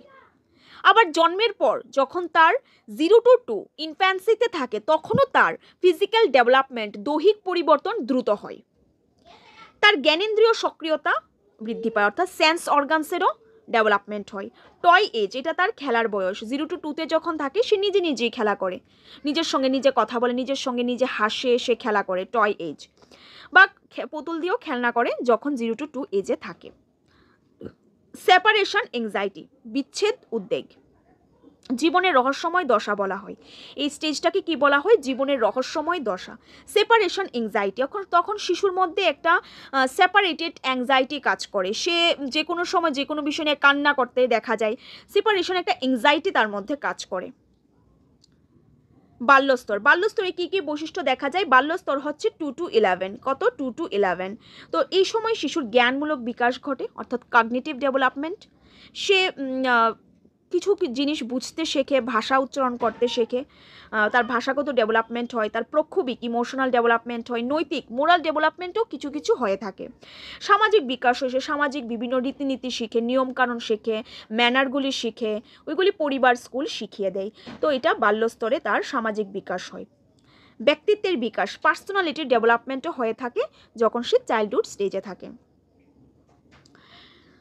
চাইল্ডহুডের মধ্যে আবার দুইটা ভাগে ভাগ হয়েছে, একটা আর্লি চাইল্ডহুড আর একটা হচ্ছে লেটার চাইল্ডহুড। এই যে চাইল্ডহুড বা বাল্যকাল, সে বাল্যকাল আবার দুইটা স্তরে ডিভাইড হয়েছে, একটা আর্লি চাইল্ডহুড প্রাথমিক বাল্যকাল আর একটা হচ্ছে লেটার চাইল্ডহুড মানে প্রান্তীয় বাল্যকাল। তো আর্লি চাইল্ডহুডের যে এজ পিরিয়ডটা রয়েছে 2 to 6 ইয়ার্স, 2 থেকে 6 বছর, আর লেটার চাইল্ডহুড হচ্ছে 7 থেকে 11 বছর, এবং প্রান্তীয় বাল্যকাল যেটাকে বাংলায় বলা হয় প্রান্তীয় বাল্যকাল, আবার এটাকে গ্যাং এজও বলা হয়ে থাকে। একবার পরীক্ষায় এসেছিল গ্যাং এজ কোন স্তরটিকে বলে, গ্যাং এজ বলা হয় লেটার চাইল্ডহুডকে। কৈশোরকাল মানে অ্যাডোলেসেন্স, অ্যাডোলেসেন্স হচ্ছে যখন এজ পিরিয়ড হয় 12 to 18, তখনের যে স্টেজটাকে এটাকে বলা হয় ট্রানজিশনাল পিরিয়ড। কি বলা হয়? ট্রানজিশনাল পিরিয়ড বলা হয়। ট্রানজিশনাল পিরিয়ড, এই সময়ে কোনো কিছুই স্থায়ী নয়, যেমন তার ইমোশনাল ডেভেলপমেন্ট খুব স্পিডে হয় বাট এটা স্থায়ী নয়। যখন আমরা তো প্রত্যেকেই অ্যাডোলেসেন্স বা শৈশবকালটা কাটিয়ে এসেছি, কোনোটাই স্থায়ী নয়। 18-এ নেওয়া একটা ডিসিশন কোনোদিনই স্থায়ী হতে পারে না, 28-এ এসে সেটার আফসোস করতেই লাগে। তো 18-এ নেওয়া ডিসিশন 28-এ আফসোস করতেই লাগে, মানে কোনো ডিসিশন এটা স্থায়ী হয় না, চেঞ্জেস হয়। অ্যাডোলেসেন্সে নেওয়া ডিসিশন চেঞ্জেস হয়। পিয়ার গ্রুপ, তখন বন্ধুদের দল খুব স্ট্রং হয়, প্রত্যেকেরই ফ্রেন্ডস থাকে, পিয়ার গ্রুপ বন্ধু দলটা সক্রিয় হয়ে ওঠে। কৈশোর স্তরটি বাল্য স্তর এবং যৌবনের মধ্যবর্তী স্তর। Adolescence is the stage between childhood and adolescence. এবং কৈশোরকালকে নিয়ে একজন সংজ্ঞা বলেছিলেন স্ট্যানলি হল, খুব ইম্পর্টেন্ট, পরীক্ষায় এসেছে দুইবার টেট পরীক্ষায়। স্ট্যানলি হল বলেছিলেন কৈশোরকালকে ঝড় জঞ্জাল কাল। কি বলেছিলেন? ঝড় জঞ্জাল কাল। এবং তিনি বলেছিলেন দুঃখ কষ্টের কাল বা পীড়নের কাল। জীবনের বিকাশের সবথেকে কঠিনতম সময় হচ্ছে অ্যাডোলেসেন্স। জীবন বিকাশের সবথেকে কঠিনতম সময় হচ্ছে অ্যাডোলেসেন্স, কারণ ওই সময়টাকে যে স্ট্রংলিভাবে কাটিয়ে আসতে পারে সে জীবনে অবশ্যই সাকসেস হয়। এই সময়টার মধ্যে বেশি ইমোশনাল ডেভেলপমেন্ট হয়, ইমোশনাল জিনিসগুলি বেশি কাজ করে। তো কোনটা সঠিক, ওইটা আমাদের কোনটা সঠিক সেই জিনিসটা চোজ করতে পারে না, বা সেই জিনিসটা চোজ করতে অনেকটা প্রবলেম হয়ে যায়, কারণ তার মধ্যে তখন ইমোশন জিনিসটা বেশি কাজ করে, ব্রেইনটা কম কাজ করে, কগনিটিভটা কম কাজ করে। তো তার জন্য এটা জীবনের সবথেকে কঠিনতম সময়। তো এই ছিল ফ্রেন্ডস ফুল কনসেপ্ট, যেখানে আমরা অনেক কিছুই আলোচনা করেছি গ্রোথ অ্যান্ড ডেভেলপমেন্ট থেকে। আবারও একটু স্লাইডগুলি দেখিয়ে দিচ্ছি তোমাদের, যে আমরা এতক্ষণ কি কি আলোচনা করলাম। আমরা প্রধানত আলোচনা করলাম what is growth and what is development, অর্থাৎ গ্রোথ হচ্ছে শিশুর মধ্যে যে পরিবর্তনগুলি, যখন শিশু থেকে পূর্ণ বয়স্কে পরিণত হয়, যে পরিবর্তনগুলি আমরা সংখ্যা দিয়ে মাপতে পারি ওইগুলি বৃদ্ধি, আর যে পরিবর্তনগুলি সংখ্যা দিয়ে মাপা যায় না সেগুলি বিকাশ। সেক্ষেত্রে আমরা এখানে বিভিন্ন ছবির মাধ্যমে আমরা বুঝেছি বিভিন্ন মনোবিদের সংজ্ঞা, তারপরে আমরা আমাদের যে স্টেজগুলি দেখলাম, পরিণমন দেখলাম। পরিণমন হচ্ছে ম্যাচুরেশন, অর্থাৎ পরিণমন মানে হচ্ছে যে পরিবর্তনগুলির জন্য কোনো রকম শিখন বা অভিজ্ঞতার প্রয়োজন হয় না, প্রশিক্ষণের প্রয়োজন হয় না, যে পরিবর্তনগুলি ব্যক্তির জীবনে স্বতঃস্ফূর্ত এবং স্বাভাবিকভাবে আসে, এগুলি হচ্ছে পরিণমন। তো আমরা দেখলাম যে ডেভেলপমেন্ট হচ্ছে অলরাউন্ড প্রসেস, ডেভেলপমেন্ট হচ্ছে অলরাউন্ড বা ডেভেলপমেন্ট হচ্ছে সবটা বিষয়, এই ডেভেলপমেন্টের মধ্যে পড়ছে গ্রোথ এবং ম্যাচুরেশন বা পরিণমন। তো এটা আমরা দেখে নিলাম, পার্থক্য দেখলাম, টাইপস অফ ডেভেলপমেন্ট দেখলাম, এর মধ্যে ফিজিক্যালের মধ্যে কি পড়ছে, কগনিটিভ, ল্যাঙ্গুয়েজ, সোশ্যালের মধ্যে কি পড়ছে, সবটা বিষয় আমরা বুঝে নিলাম। এখন আমরা কিছু ইম্পর্টেন্ট এমসিকিউজ প্র্যাকটিস করে নিই, কারণ আমাদেরকে কনসেপ্ট বুঝতেই হবে, কনসেপ্টের পাশাপাশি কিছু এমসিকিউ জানতে হবে। তো এটা তোমাদের জন্য একটা ফার্স্ট ডেমো ক্লাস নিয়ে আসলাম, তোমরা অবশ্যই কমেন্ট করে জানাবে। এই কমেন্টগুলি দেখে আমরা নেক্সট ক্লাস নিয়ে আসবো, তোমাদের জন্য নেক্সট ক্লাস নিয়ে আসবো এই কমেন্টগুলি দেখে। তো তোমরা প্লিজ কমেন্ট করে জানাবে ক্লাসগুলি কেমন লাগছে বা ক্লাসটা কেমন হয়েছে, তোমাদের কীরকম ক্লাস দরকার বা আরেকটু কীরকমভাবে দিতে হবে ক্লাসটা, তোমরা কমেন্ট করে জানাবে। তো ফার্স্ট কোয়েশ্চনটা, বিকাশ কোন স্তর থেকে শুরু হয়? তো বিকাশ কোন স্তর থেকে শুরু হয়? বিকাশ পরবর্তী শৈশব থেকে শুরু হয়। বিকাশ শুরু হয় পরবর্তী শৈশব থেকে। নেক্সট যে কোয়েশ্চনটা রয়েছে, কোয়েশ্চন নাম্বার 2, নিচের কোন বয়স স্তরে শিশুরা বন্ধু দলের সক্রিয় সদস্য হয়ে ওঠে? Peer group. এটাও আমরা কনসেপ্টে পেয়েছি ফ্রেন্ডস, আশা করি তোমরা আনসারটা দিতে পেরেছো। ইয়েস, কৈশোরকাল যখন অ্যাডোলেসেন্স থাকে, যখন অ্যাডোলেসেন্স পিরিয়ড চলে, যখন এজ হয়ে যায় 18 অ্যাবাভ, তখন দেখা যায় বন্ধু দলের সক্রিয়, প্রত্যেকে একটা গ্রুপ থাকে, ফ্রেন্ড থাকে, তখন বন্ধু দলটা সক্রিয় হয়ে ওঠে। কোন সময়? কৈশোরকালে। নাম্বার 3, কোয়েশ্চন নাম্বার 3, নিচের কোন স্তর প্রান্তীয় বাল্যকালের অন্তর্ভুক্ত? নিচের কোন স্তর প্রান্তীয় বাল্যকালের অন্তর্ভুক্ত? কারেক্ট আনসার হচ্ছে অপশন ডি, 6 to 11। কি হবে? Option D, 6 to 11। ল্যাটার, এখানে প্রান্তীয় বাল্যকাল মানে হচ্ছে ল্যাটার চাইল্ডহুড। নাম্বার 4, শৈশবকালের সময়সীমা কত? তো শৈশবকালের সময়সীমা হচ্ছে জন্ম থেকে 2 বছর, 0 to 2 এজ, 0 to 2 অর্থাৎ এটা হচ্ছে ইনফ্যান্সি মানে শৈশবকাল। নাম্বার 5, ভাষার বিকাশের ক্ষেত্রে কোন স্তরটা অত্যন্ত সংবেদনশীল? তো কারেক্ট আনসার হবে প্রারম্ভিক বাল্যস্তর। যখন একটা শিশু ল্যাটার চাইল্ডহুডে থাকে, তখন তার ভাষার ডেভেলপমেন্ট খুব স্পিডে হয়, দ্রুত স্তরে হয়, খুব তাড়াতাড়ি সে ভাষা শিখতে পারে, বেশি ওয়ার্ড শিখতে পারে, ভাষা শিখতে পারে, অর্থাৎ এই স্তরটি সংবেদনশীল। ভাষা বিকাশের ক্ষেত্রে এই স্তরটা সংবেদনশীল। কোন স্তরটা? প্রারম্ভিক বাল্যস্তর, ল্যাটার চাইল্ডহুড। নাম্বার 6, মনোবিদগণ কোন সময়কে মানব জীবনের ভিত্তিকাল বা ফাউন্ডেশন স্টেজ বলেছেন? তো ফাউন্ডেশন স্টেজ বলেছেন শৈশবকালকে, 0 to 2 এই স্টেজটাকে মনোবিদরা বলেছেন ফাউন্ডেশন স্টেজ। কোনো একটা জিনিস গঠন করার মেইন ফাউন্ডেশন স্টেজটাই হচ্ছে 0 to 2। অর্থাৎ শিশুকে আমরা কীরকমভাবে তৈরি করব, গঠন করব, তার যে বেসিক স্টেজটা, ফাউন্ডেশন স্টেজটা, এটা হচ্ছে শৈশবকাল, ইনফ্যান্সি, 0 to 2। নাম্বার 7, কৈশোরকালকে ঝড়ঝঞ্ঝার কাল কে বলেছেন?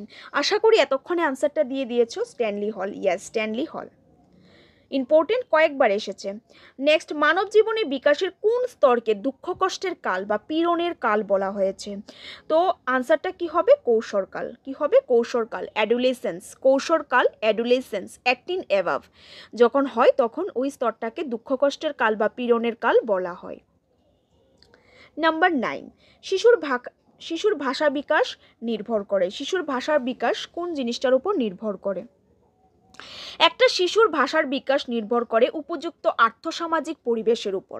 অর্থাৎ সে যে পরিবেশে বড় হবে, সে পরিবেশের উপর নির্ভর করে তার মধ্যে কীরকম ভাষার ডেভেলপমেন্ট হবে। ভালো বিদ্যালয়ের উপর, বিদ্যালয়ের পরিবেশ ভালো হতে হবে, সেই ভালো বিদ্যালয়ের উপরও শিশুর ভাষার বিকাশটা নির্ভর করে। শিক্ষার্থীর মতামত প্রকাশের ক্ষেত্রে স্বাধীন প্রধানের উপর নির্ভর করে, অর্থাৎ উপরের সবগুলি। নাম্বার 10, প্রক্ষোভিক মানে ইমোশনাল ডেভেলপমেন্টের ক্ষেত্রে কোন উপাদানটি কার্যকরী ভূমিকা গ্রহণ করে? কোন একটা শিশুর দৈহিক স্বাস্থ্য, মানসিক ক্ষমতা, ক্লান্তি, অবসন্নতা, অর্থাৎ উপরের সবগুলি। প্রক্ষোভিক বিকাশ হতে গেলে, অর্থাৎ তার ইমোশনাল ডেভেলপমেন্ট হতে গেলে তার দৈহিক স্বাস্থ্যের ডেভেলপমেন্ট হতে হবে। এখন কোনো একটা শিশু, সে দেখলো যে সে তার হয়তো হাতে প্রবলেম বা তার হয়তো পায়ে প্রবলেম, সে হয়তো হুইল চেয়ারে বসানো, তো সে যখন হুইল চেয়ারে বসানো থাকবে, এই ইমোশনটা তার মধ্যে কাজ করবে, যে ইমোশনটা পড়াশোনার মধ্যে ব্যাঘাত সৃষ্টি করবে, সে হীনমন্যতায় ভুগবে। অর্থাৎ প্রক্ষোভিক বিকাশের ক্ষেত্রে দৈহিক স্বাস্থ্যটা ইম্পর্টেন্ট। মানসিক ক্ষমতা, তার আইকিউ লেভেল কীরকম, এটাও ইম্পর্টেন্ট। ক্লান্তি, অবসন্নতা, সে খুব ক্লান্ত হয়ে গেছে, তখনও তার পড়া হবে না, তার পড়াশোনার ক্ষেত্রে ব্যাঘাত সৃষ্টি করবে। তাই প্রক্ষোভিক বিকাশ, অর্থাৎ তার প্রক্ষোভিক বিকাশটা হবে না। অর্থাৎ প্রক্ষোভিক বিকাশের ক্ষেত্রে এই তিনটাই ইম্পর্টেন্ট। নাম্বার 11, জীবন বিকাশের সবথেকে কঠিনতম সময় কি? জীবন বিকাশের সবথেকে কঠিনতম সময় হচ্ছে কৈশোরকাল। নাম্বার 12, শিশুর বিকাশের কোন পর্যায়টিকে জীবনের রহস্যময় দশা বলা হয়? জীবনের রহস্যময় দশা বলা হয় শৈশবকালকে। কি বলা হয়? শৈশবকালকে, ইনফ্যান্সি। নেক্সট নাম্বার 13, শিশু বা ব্যক্তির দৈহিক মানসিক প্রক্ষোভিক প্রবৃত্তির নানা দিকের উন্নত এবং তাৎপর্যপূর্ণ পরিবর্তনের প্রক্রিয়া কি? প্রক্রিয়াটা হচ্ছে বিকাশ।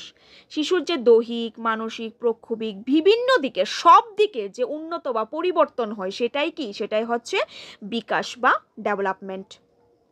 নাম্বার 14, শিখন হলো এক ধরনের, শিখন হলো কি? শিখন হলো এক ধরনের সাধারণ প্রক্রিয়া। নাম্বার 15, শিক্ষা মনোবিজ্ঞান কি? শিক্ষা মনোবিজ্ঞান হলো মনোবিজ্ঞানের ফলিত শাখা। নাম্বার 16, নিচের কোনটি দৈহিক বিকাশের উদাহরণ? নিচের কোনটি দৈহিক বিকাশের উদাহরণ? তো এখানে অপশান ডি, একটা শিশুর দাঁত উঠেছে, একটা শিশুর দাঁত উঠেছে, এটা দৈহিক বিকাশের উদাহরণ। তাপমাত্রা বৃদ্ধি পেয়েছে, এটা হবে না। রক্তচাপও হবে না, মানে প্রেশার বেড়েছে বা শরীরে তাপমাত্রা জ্বর হয়েছে, এগুলি তো আর দৈহিক বিকাশের উদাহরণ নয়। অধিক বুঝনের পর একজন ব্যক্তির 2 কেজি বৃদ্ধি পাওয়া গেছে ওজন, এটাও কিন্তু দৈহিক বিকাশ নয়। দৈহিক বিকাশ কোনটা? যেটা ন্যাচারালি, যেটা ইন্টারনাল ফ্যাক্টরস, অর্থাৎ একটা শিশুর দাঁত উঠছে। ইন্টারনাল ফ্যাক্টরস বলতে যেগুলি স্বাভাবিক স্বতঃস্ফূর্তভাবে হচ্ছে বা যেটা স্থায়ী। মেইন কথা হচ্ছে যেটা স্থায়ী, যেমন শরীরের তাপমাত্রা বৃদ্ধি পেল, ওটা স্থায়ী নয়, কমে যাবে। ব্লাড প্রেশার কমে যাবে, 2 কেজি ওজন বেড়েছে, এটা কমানো যাবে, স্থায়ী নয়। বাট শিশুর দাঁত উঠেছে, এটা স্থায়ী, মানে এটা হচ্ছে দৈহিক বিকাশের উদাহরণ। নাম্বার 17, কোন সময়কে প্রি গ্যাং স্তর বলা হয়? তো প্রি গ্যাং স্তর বলা হয় 6 to 11। 6 to 11, 6 to 11 মানে হচ্ছে লেটার চাইল্ডহুড বা প্রান্তীয় বাল্যকাল। নাম্বার 18, জীবন বিকাশের কোন সময়কে ওভারল্যাপিং দেখা যায়? জীবন বিকাশের কোন সময়কালে ওভারল্যাপিং দেখা যায়? তো ওভারল্যাপিং দেখা যায় 11 থেকে 16 বছর বয়সে। 11 থেকে 16 বছর বয়সে কি দেখা যায়? ওভারল্যাপিং দেখা যায়। তখন অ্যাডোলেসেন্স পিরিয়ড থাকে, তখন শৈশবকাল, শৈশব নয়, তখন কৈশোরকাল থাকে, তখন থাকে কৈশোরকাল। কি থাকে? কৈশোরকাল, অ্যাডোলেসেন্স পিরিয়ড, কৈশোরকাল, তখন ওভারল্যাপিং দেখা যায়। নাম্বার 19, আদি বা প্রাথমিক বাল্যকালের স্তরের সময়সীমা কত? আদি বা প্রাথমিক বাল্যকালের সময়সীমা হচ্ছে 2 থেকে 5 বছর। নাম্বার 20, উত্তর বাল্যকালের সময়সীমা কত? উত্তর বাল্যকালের সময়সীমা 5 থেকে 11 বা 12 বছর। ওই সময়টাকে বলা হয় ল্যাটার চাইল্ডহুড বা উত্তর বাল্যকাল। নাম্বার 21, শিশুর সামগ্রিক বিকাশ কি? শিশুর সামগ্রিক বিকাশ কি? শিশুর সামগ্রিক বিকাশ হচ্ছে আকৃতির পরিবর্তন প্লাস কাজের উন্নতি, অর্থাৎ কার্য সম্পাদন করার দক্ষতা। সামগ্রিক বিকাশ মানে কি? যেখানে আকৃতিরও পরিবর্তন হবে এবং কাজেরও উন্নতি হবে, কার্য সম্পাদনের ক্ষমতা। নাম্বার 22, শিশুর বিকাশ একটি। শিশুর বিকাশ কি? শিশুর বিকাশ হচ্ছে ক্রমসূচক প্রক্রিয়া। কি? ক্রমসূচক প্রক্রিয়া, এটা একটা ক্রমান্বয়ে হয়। যেমন ইনফ্যান্সিতে তার দৈহিক বিকাশ ভালো হয়, চাইল্ডহুডে দৈহিক বিকাশটা একটু কম হয়, অ্যাডোলেসেন্সে আবার হয়, অ্যাডোলেসেন্সের পরে আবার দৈহিক বিকাশটা কমে যায়, এভাবে ক্রমসূচক প্রক্রিয়া। পরিণমন কি? পরিণমন হচ্ছে ম্যাচুরেশন, অর্থাৎ যেটা স্বাভাবিক ও স্বতঃস্ফূর্ত পরিবর্তন, যেটার জন্য যে পরিবর্তনের জন্য কোনো প্রশিক্ষণ বা শিক্ষণের প্রয়োজন হয় না, যেটা স্বাভাবিক এবং স্বতঃস্ফূর্ত পরিবর্তন।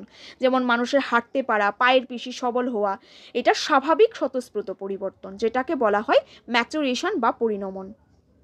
নাম্বার 24, নিচের কোনটি শিক্ষণের উপর প্রভাব বিস্তার করে? শিক্ষণের উপর, লার্নিংয়ের উপর বৃদ্ধি বিকাশ পরিণমন তিনটাই প্রভাব বিস্তার করে, তিনটাই প্রয়োজনীয়, অর্থাৎ উপরের সবগুলি। নাম্বার 25, পরিণমনের ক্ষেত্রে নিচের কোনটা প্রয়োজন হয় না? পরিণমনের ক্ষেত্রে নিচের পূর্ব অভিজ্ঞতার প্রয়োজন হয় না। পরিণমনের ক্ষেত্রে নিচের কোনটির প্রয়োজন হয় না? পূর্ব অভিজ্ঞতার প্রয়োজন হয় না। কারণ পরিণমনের ক্ষেত্রে শিখন বা অভিজ্ঞতার প্রয়োজন নেই, পরিণমন একটা স্বাভাবিক স্বতঃস্ফূর্ত প্রক্রিয়া, সুতরাং এখানে পূর্ব অভিজ্ঞতার প্রয়োজন নেই। নাম্বার 26, পরিণমন প্রক্রিয়া নিচের কোনটির উপর নির্ভরশীল নয়? কোনটির উপর নয়? পরিণমন হতে গেলে আগ্রহ, মনোযোগ, চাহিদা তিনটারই প্রয়োজন, সুতরাং উপরের কোনোটিই নয়। আমাকে বলেছে কোনটা নির্ভরশীল নয়, তো এই সবগুলি নির্ভরশীলের মধ্যে পড়ছে, সুতরাং উপরের কোনোটিই নয়। নাম্বার 27, গ্যাং এজ কোন স্তর বা গ্যাং এজ কোন বয়সের স্তরকে নির্দেশ করে? গ্যাং এজ বলা হয় 8 থেকে 10 বছর সময়কে, যখন তার ল্যাটার চাইল্ডহুড বা যখন তার যখন তার প্রারম্ভিক বাল্যকাল বা ল্যাটার চাইল্ডহুড থাকে তখন সেটাকে বলা হয় গ্যাং এজ। তারপরে নেক্সট যেটা রয়েছে নাম্বার 28, নিচের কোনটির দ্বারা পরিণমন প্রভাবিত হয়? নিচের কোনটির দ্বারা পরিণমন প্রভাবিত হয়? পরিণমন প্রভাবিত হয় জিন, যেটা বায়োলজিক্যাল, যেটা সে জন্মের সময় নিয়ে জন্মায়, কারণ এটা তো একটা স্বাভাবিক স্বতঃস্ফূর্ত প্রক্রিয়া, এটার জন্য কোনো প্রশিক্ষণের প্রয়োজন নেই, সুতরাং এটা জিনগত। নাম্বার 29, টয় এজ বা খেলার বয়স বিকাশের কোন স্তরকে বলা হয়? এটা বলা হয় প্রাথমিক বাল্যকালকে। প্রাথমিক বাল্যকালকে অর্থাৎ যখন সে ইনফ্যান্সিতে থাকে বা প্রথম বাল্যকালে থাকে, আর্লি চাইল্ডহুড, ইনফ্যান্সি থেকে আর্লি চাইল্ডহুডে যখন থাকে তখন সেই এজটাকে বলা হয় টয় এজ।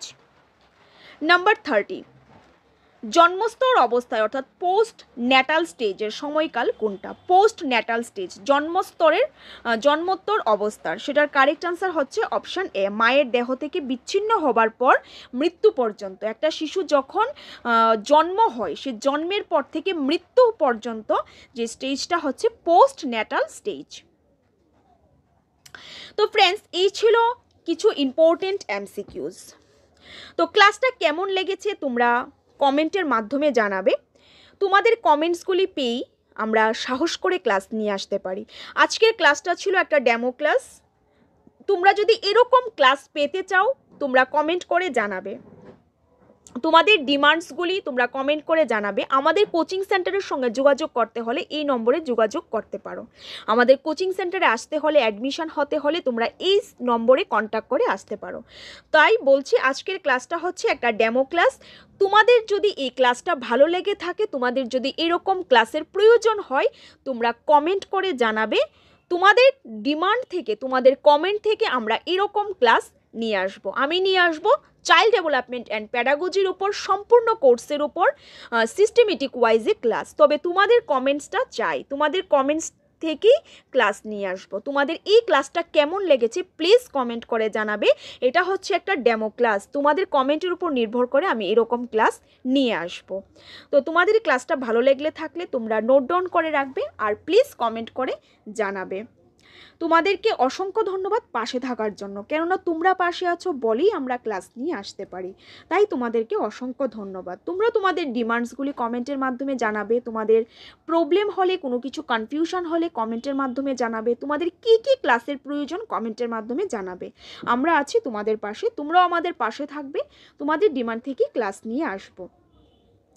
আর তোমাদের এই ক্লাসটা কেমন লেগেছে প্লিজ কমেন্ট করে জানাবে। আমি বারবার কথাটা বলছি, কেন বলছি, কারণ এটা একটা ডেমো ক্লাস নিয়ে এসেছি তোমাদের জন্য। তোমরা যদি এরকম ক্লাস পেতে চাও তোমরা কমেন্ট করে জানাবে।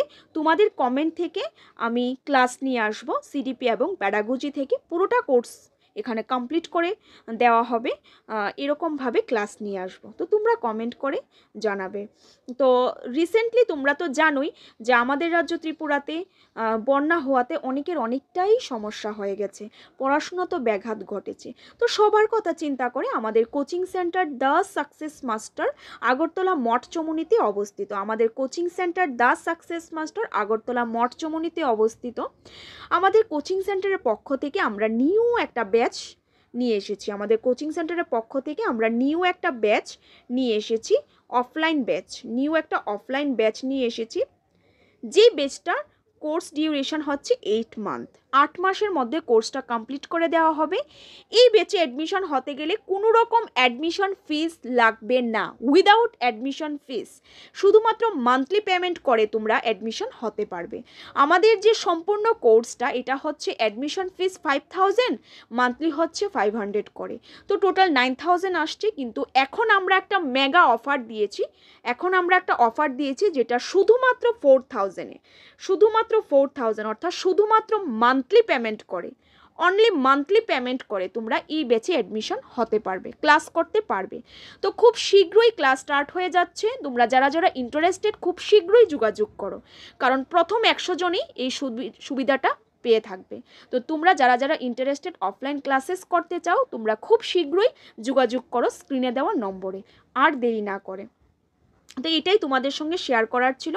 বাকি তোমাদেরকে অসংখ্য ধন্যবাদ পাশে থাকার জন্য, কারণ তোমরা পাশে আছো বলেই ক্লাস নিয়ে আসতে পারি। সত্যি তোমাদেরকে অসংখ্য ধন্যবাদ, তোমরা পাশে আছো।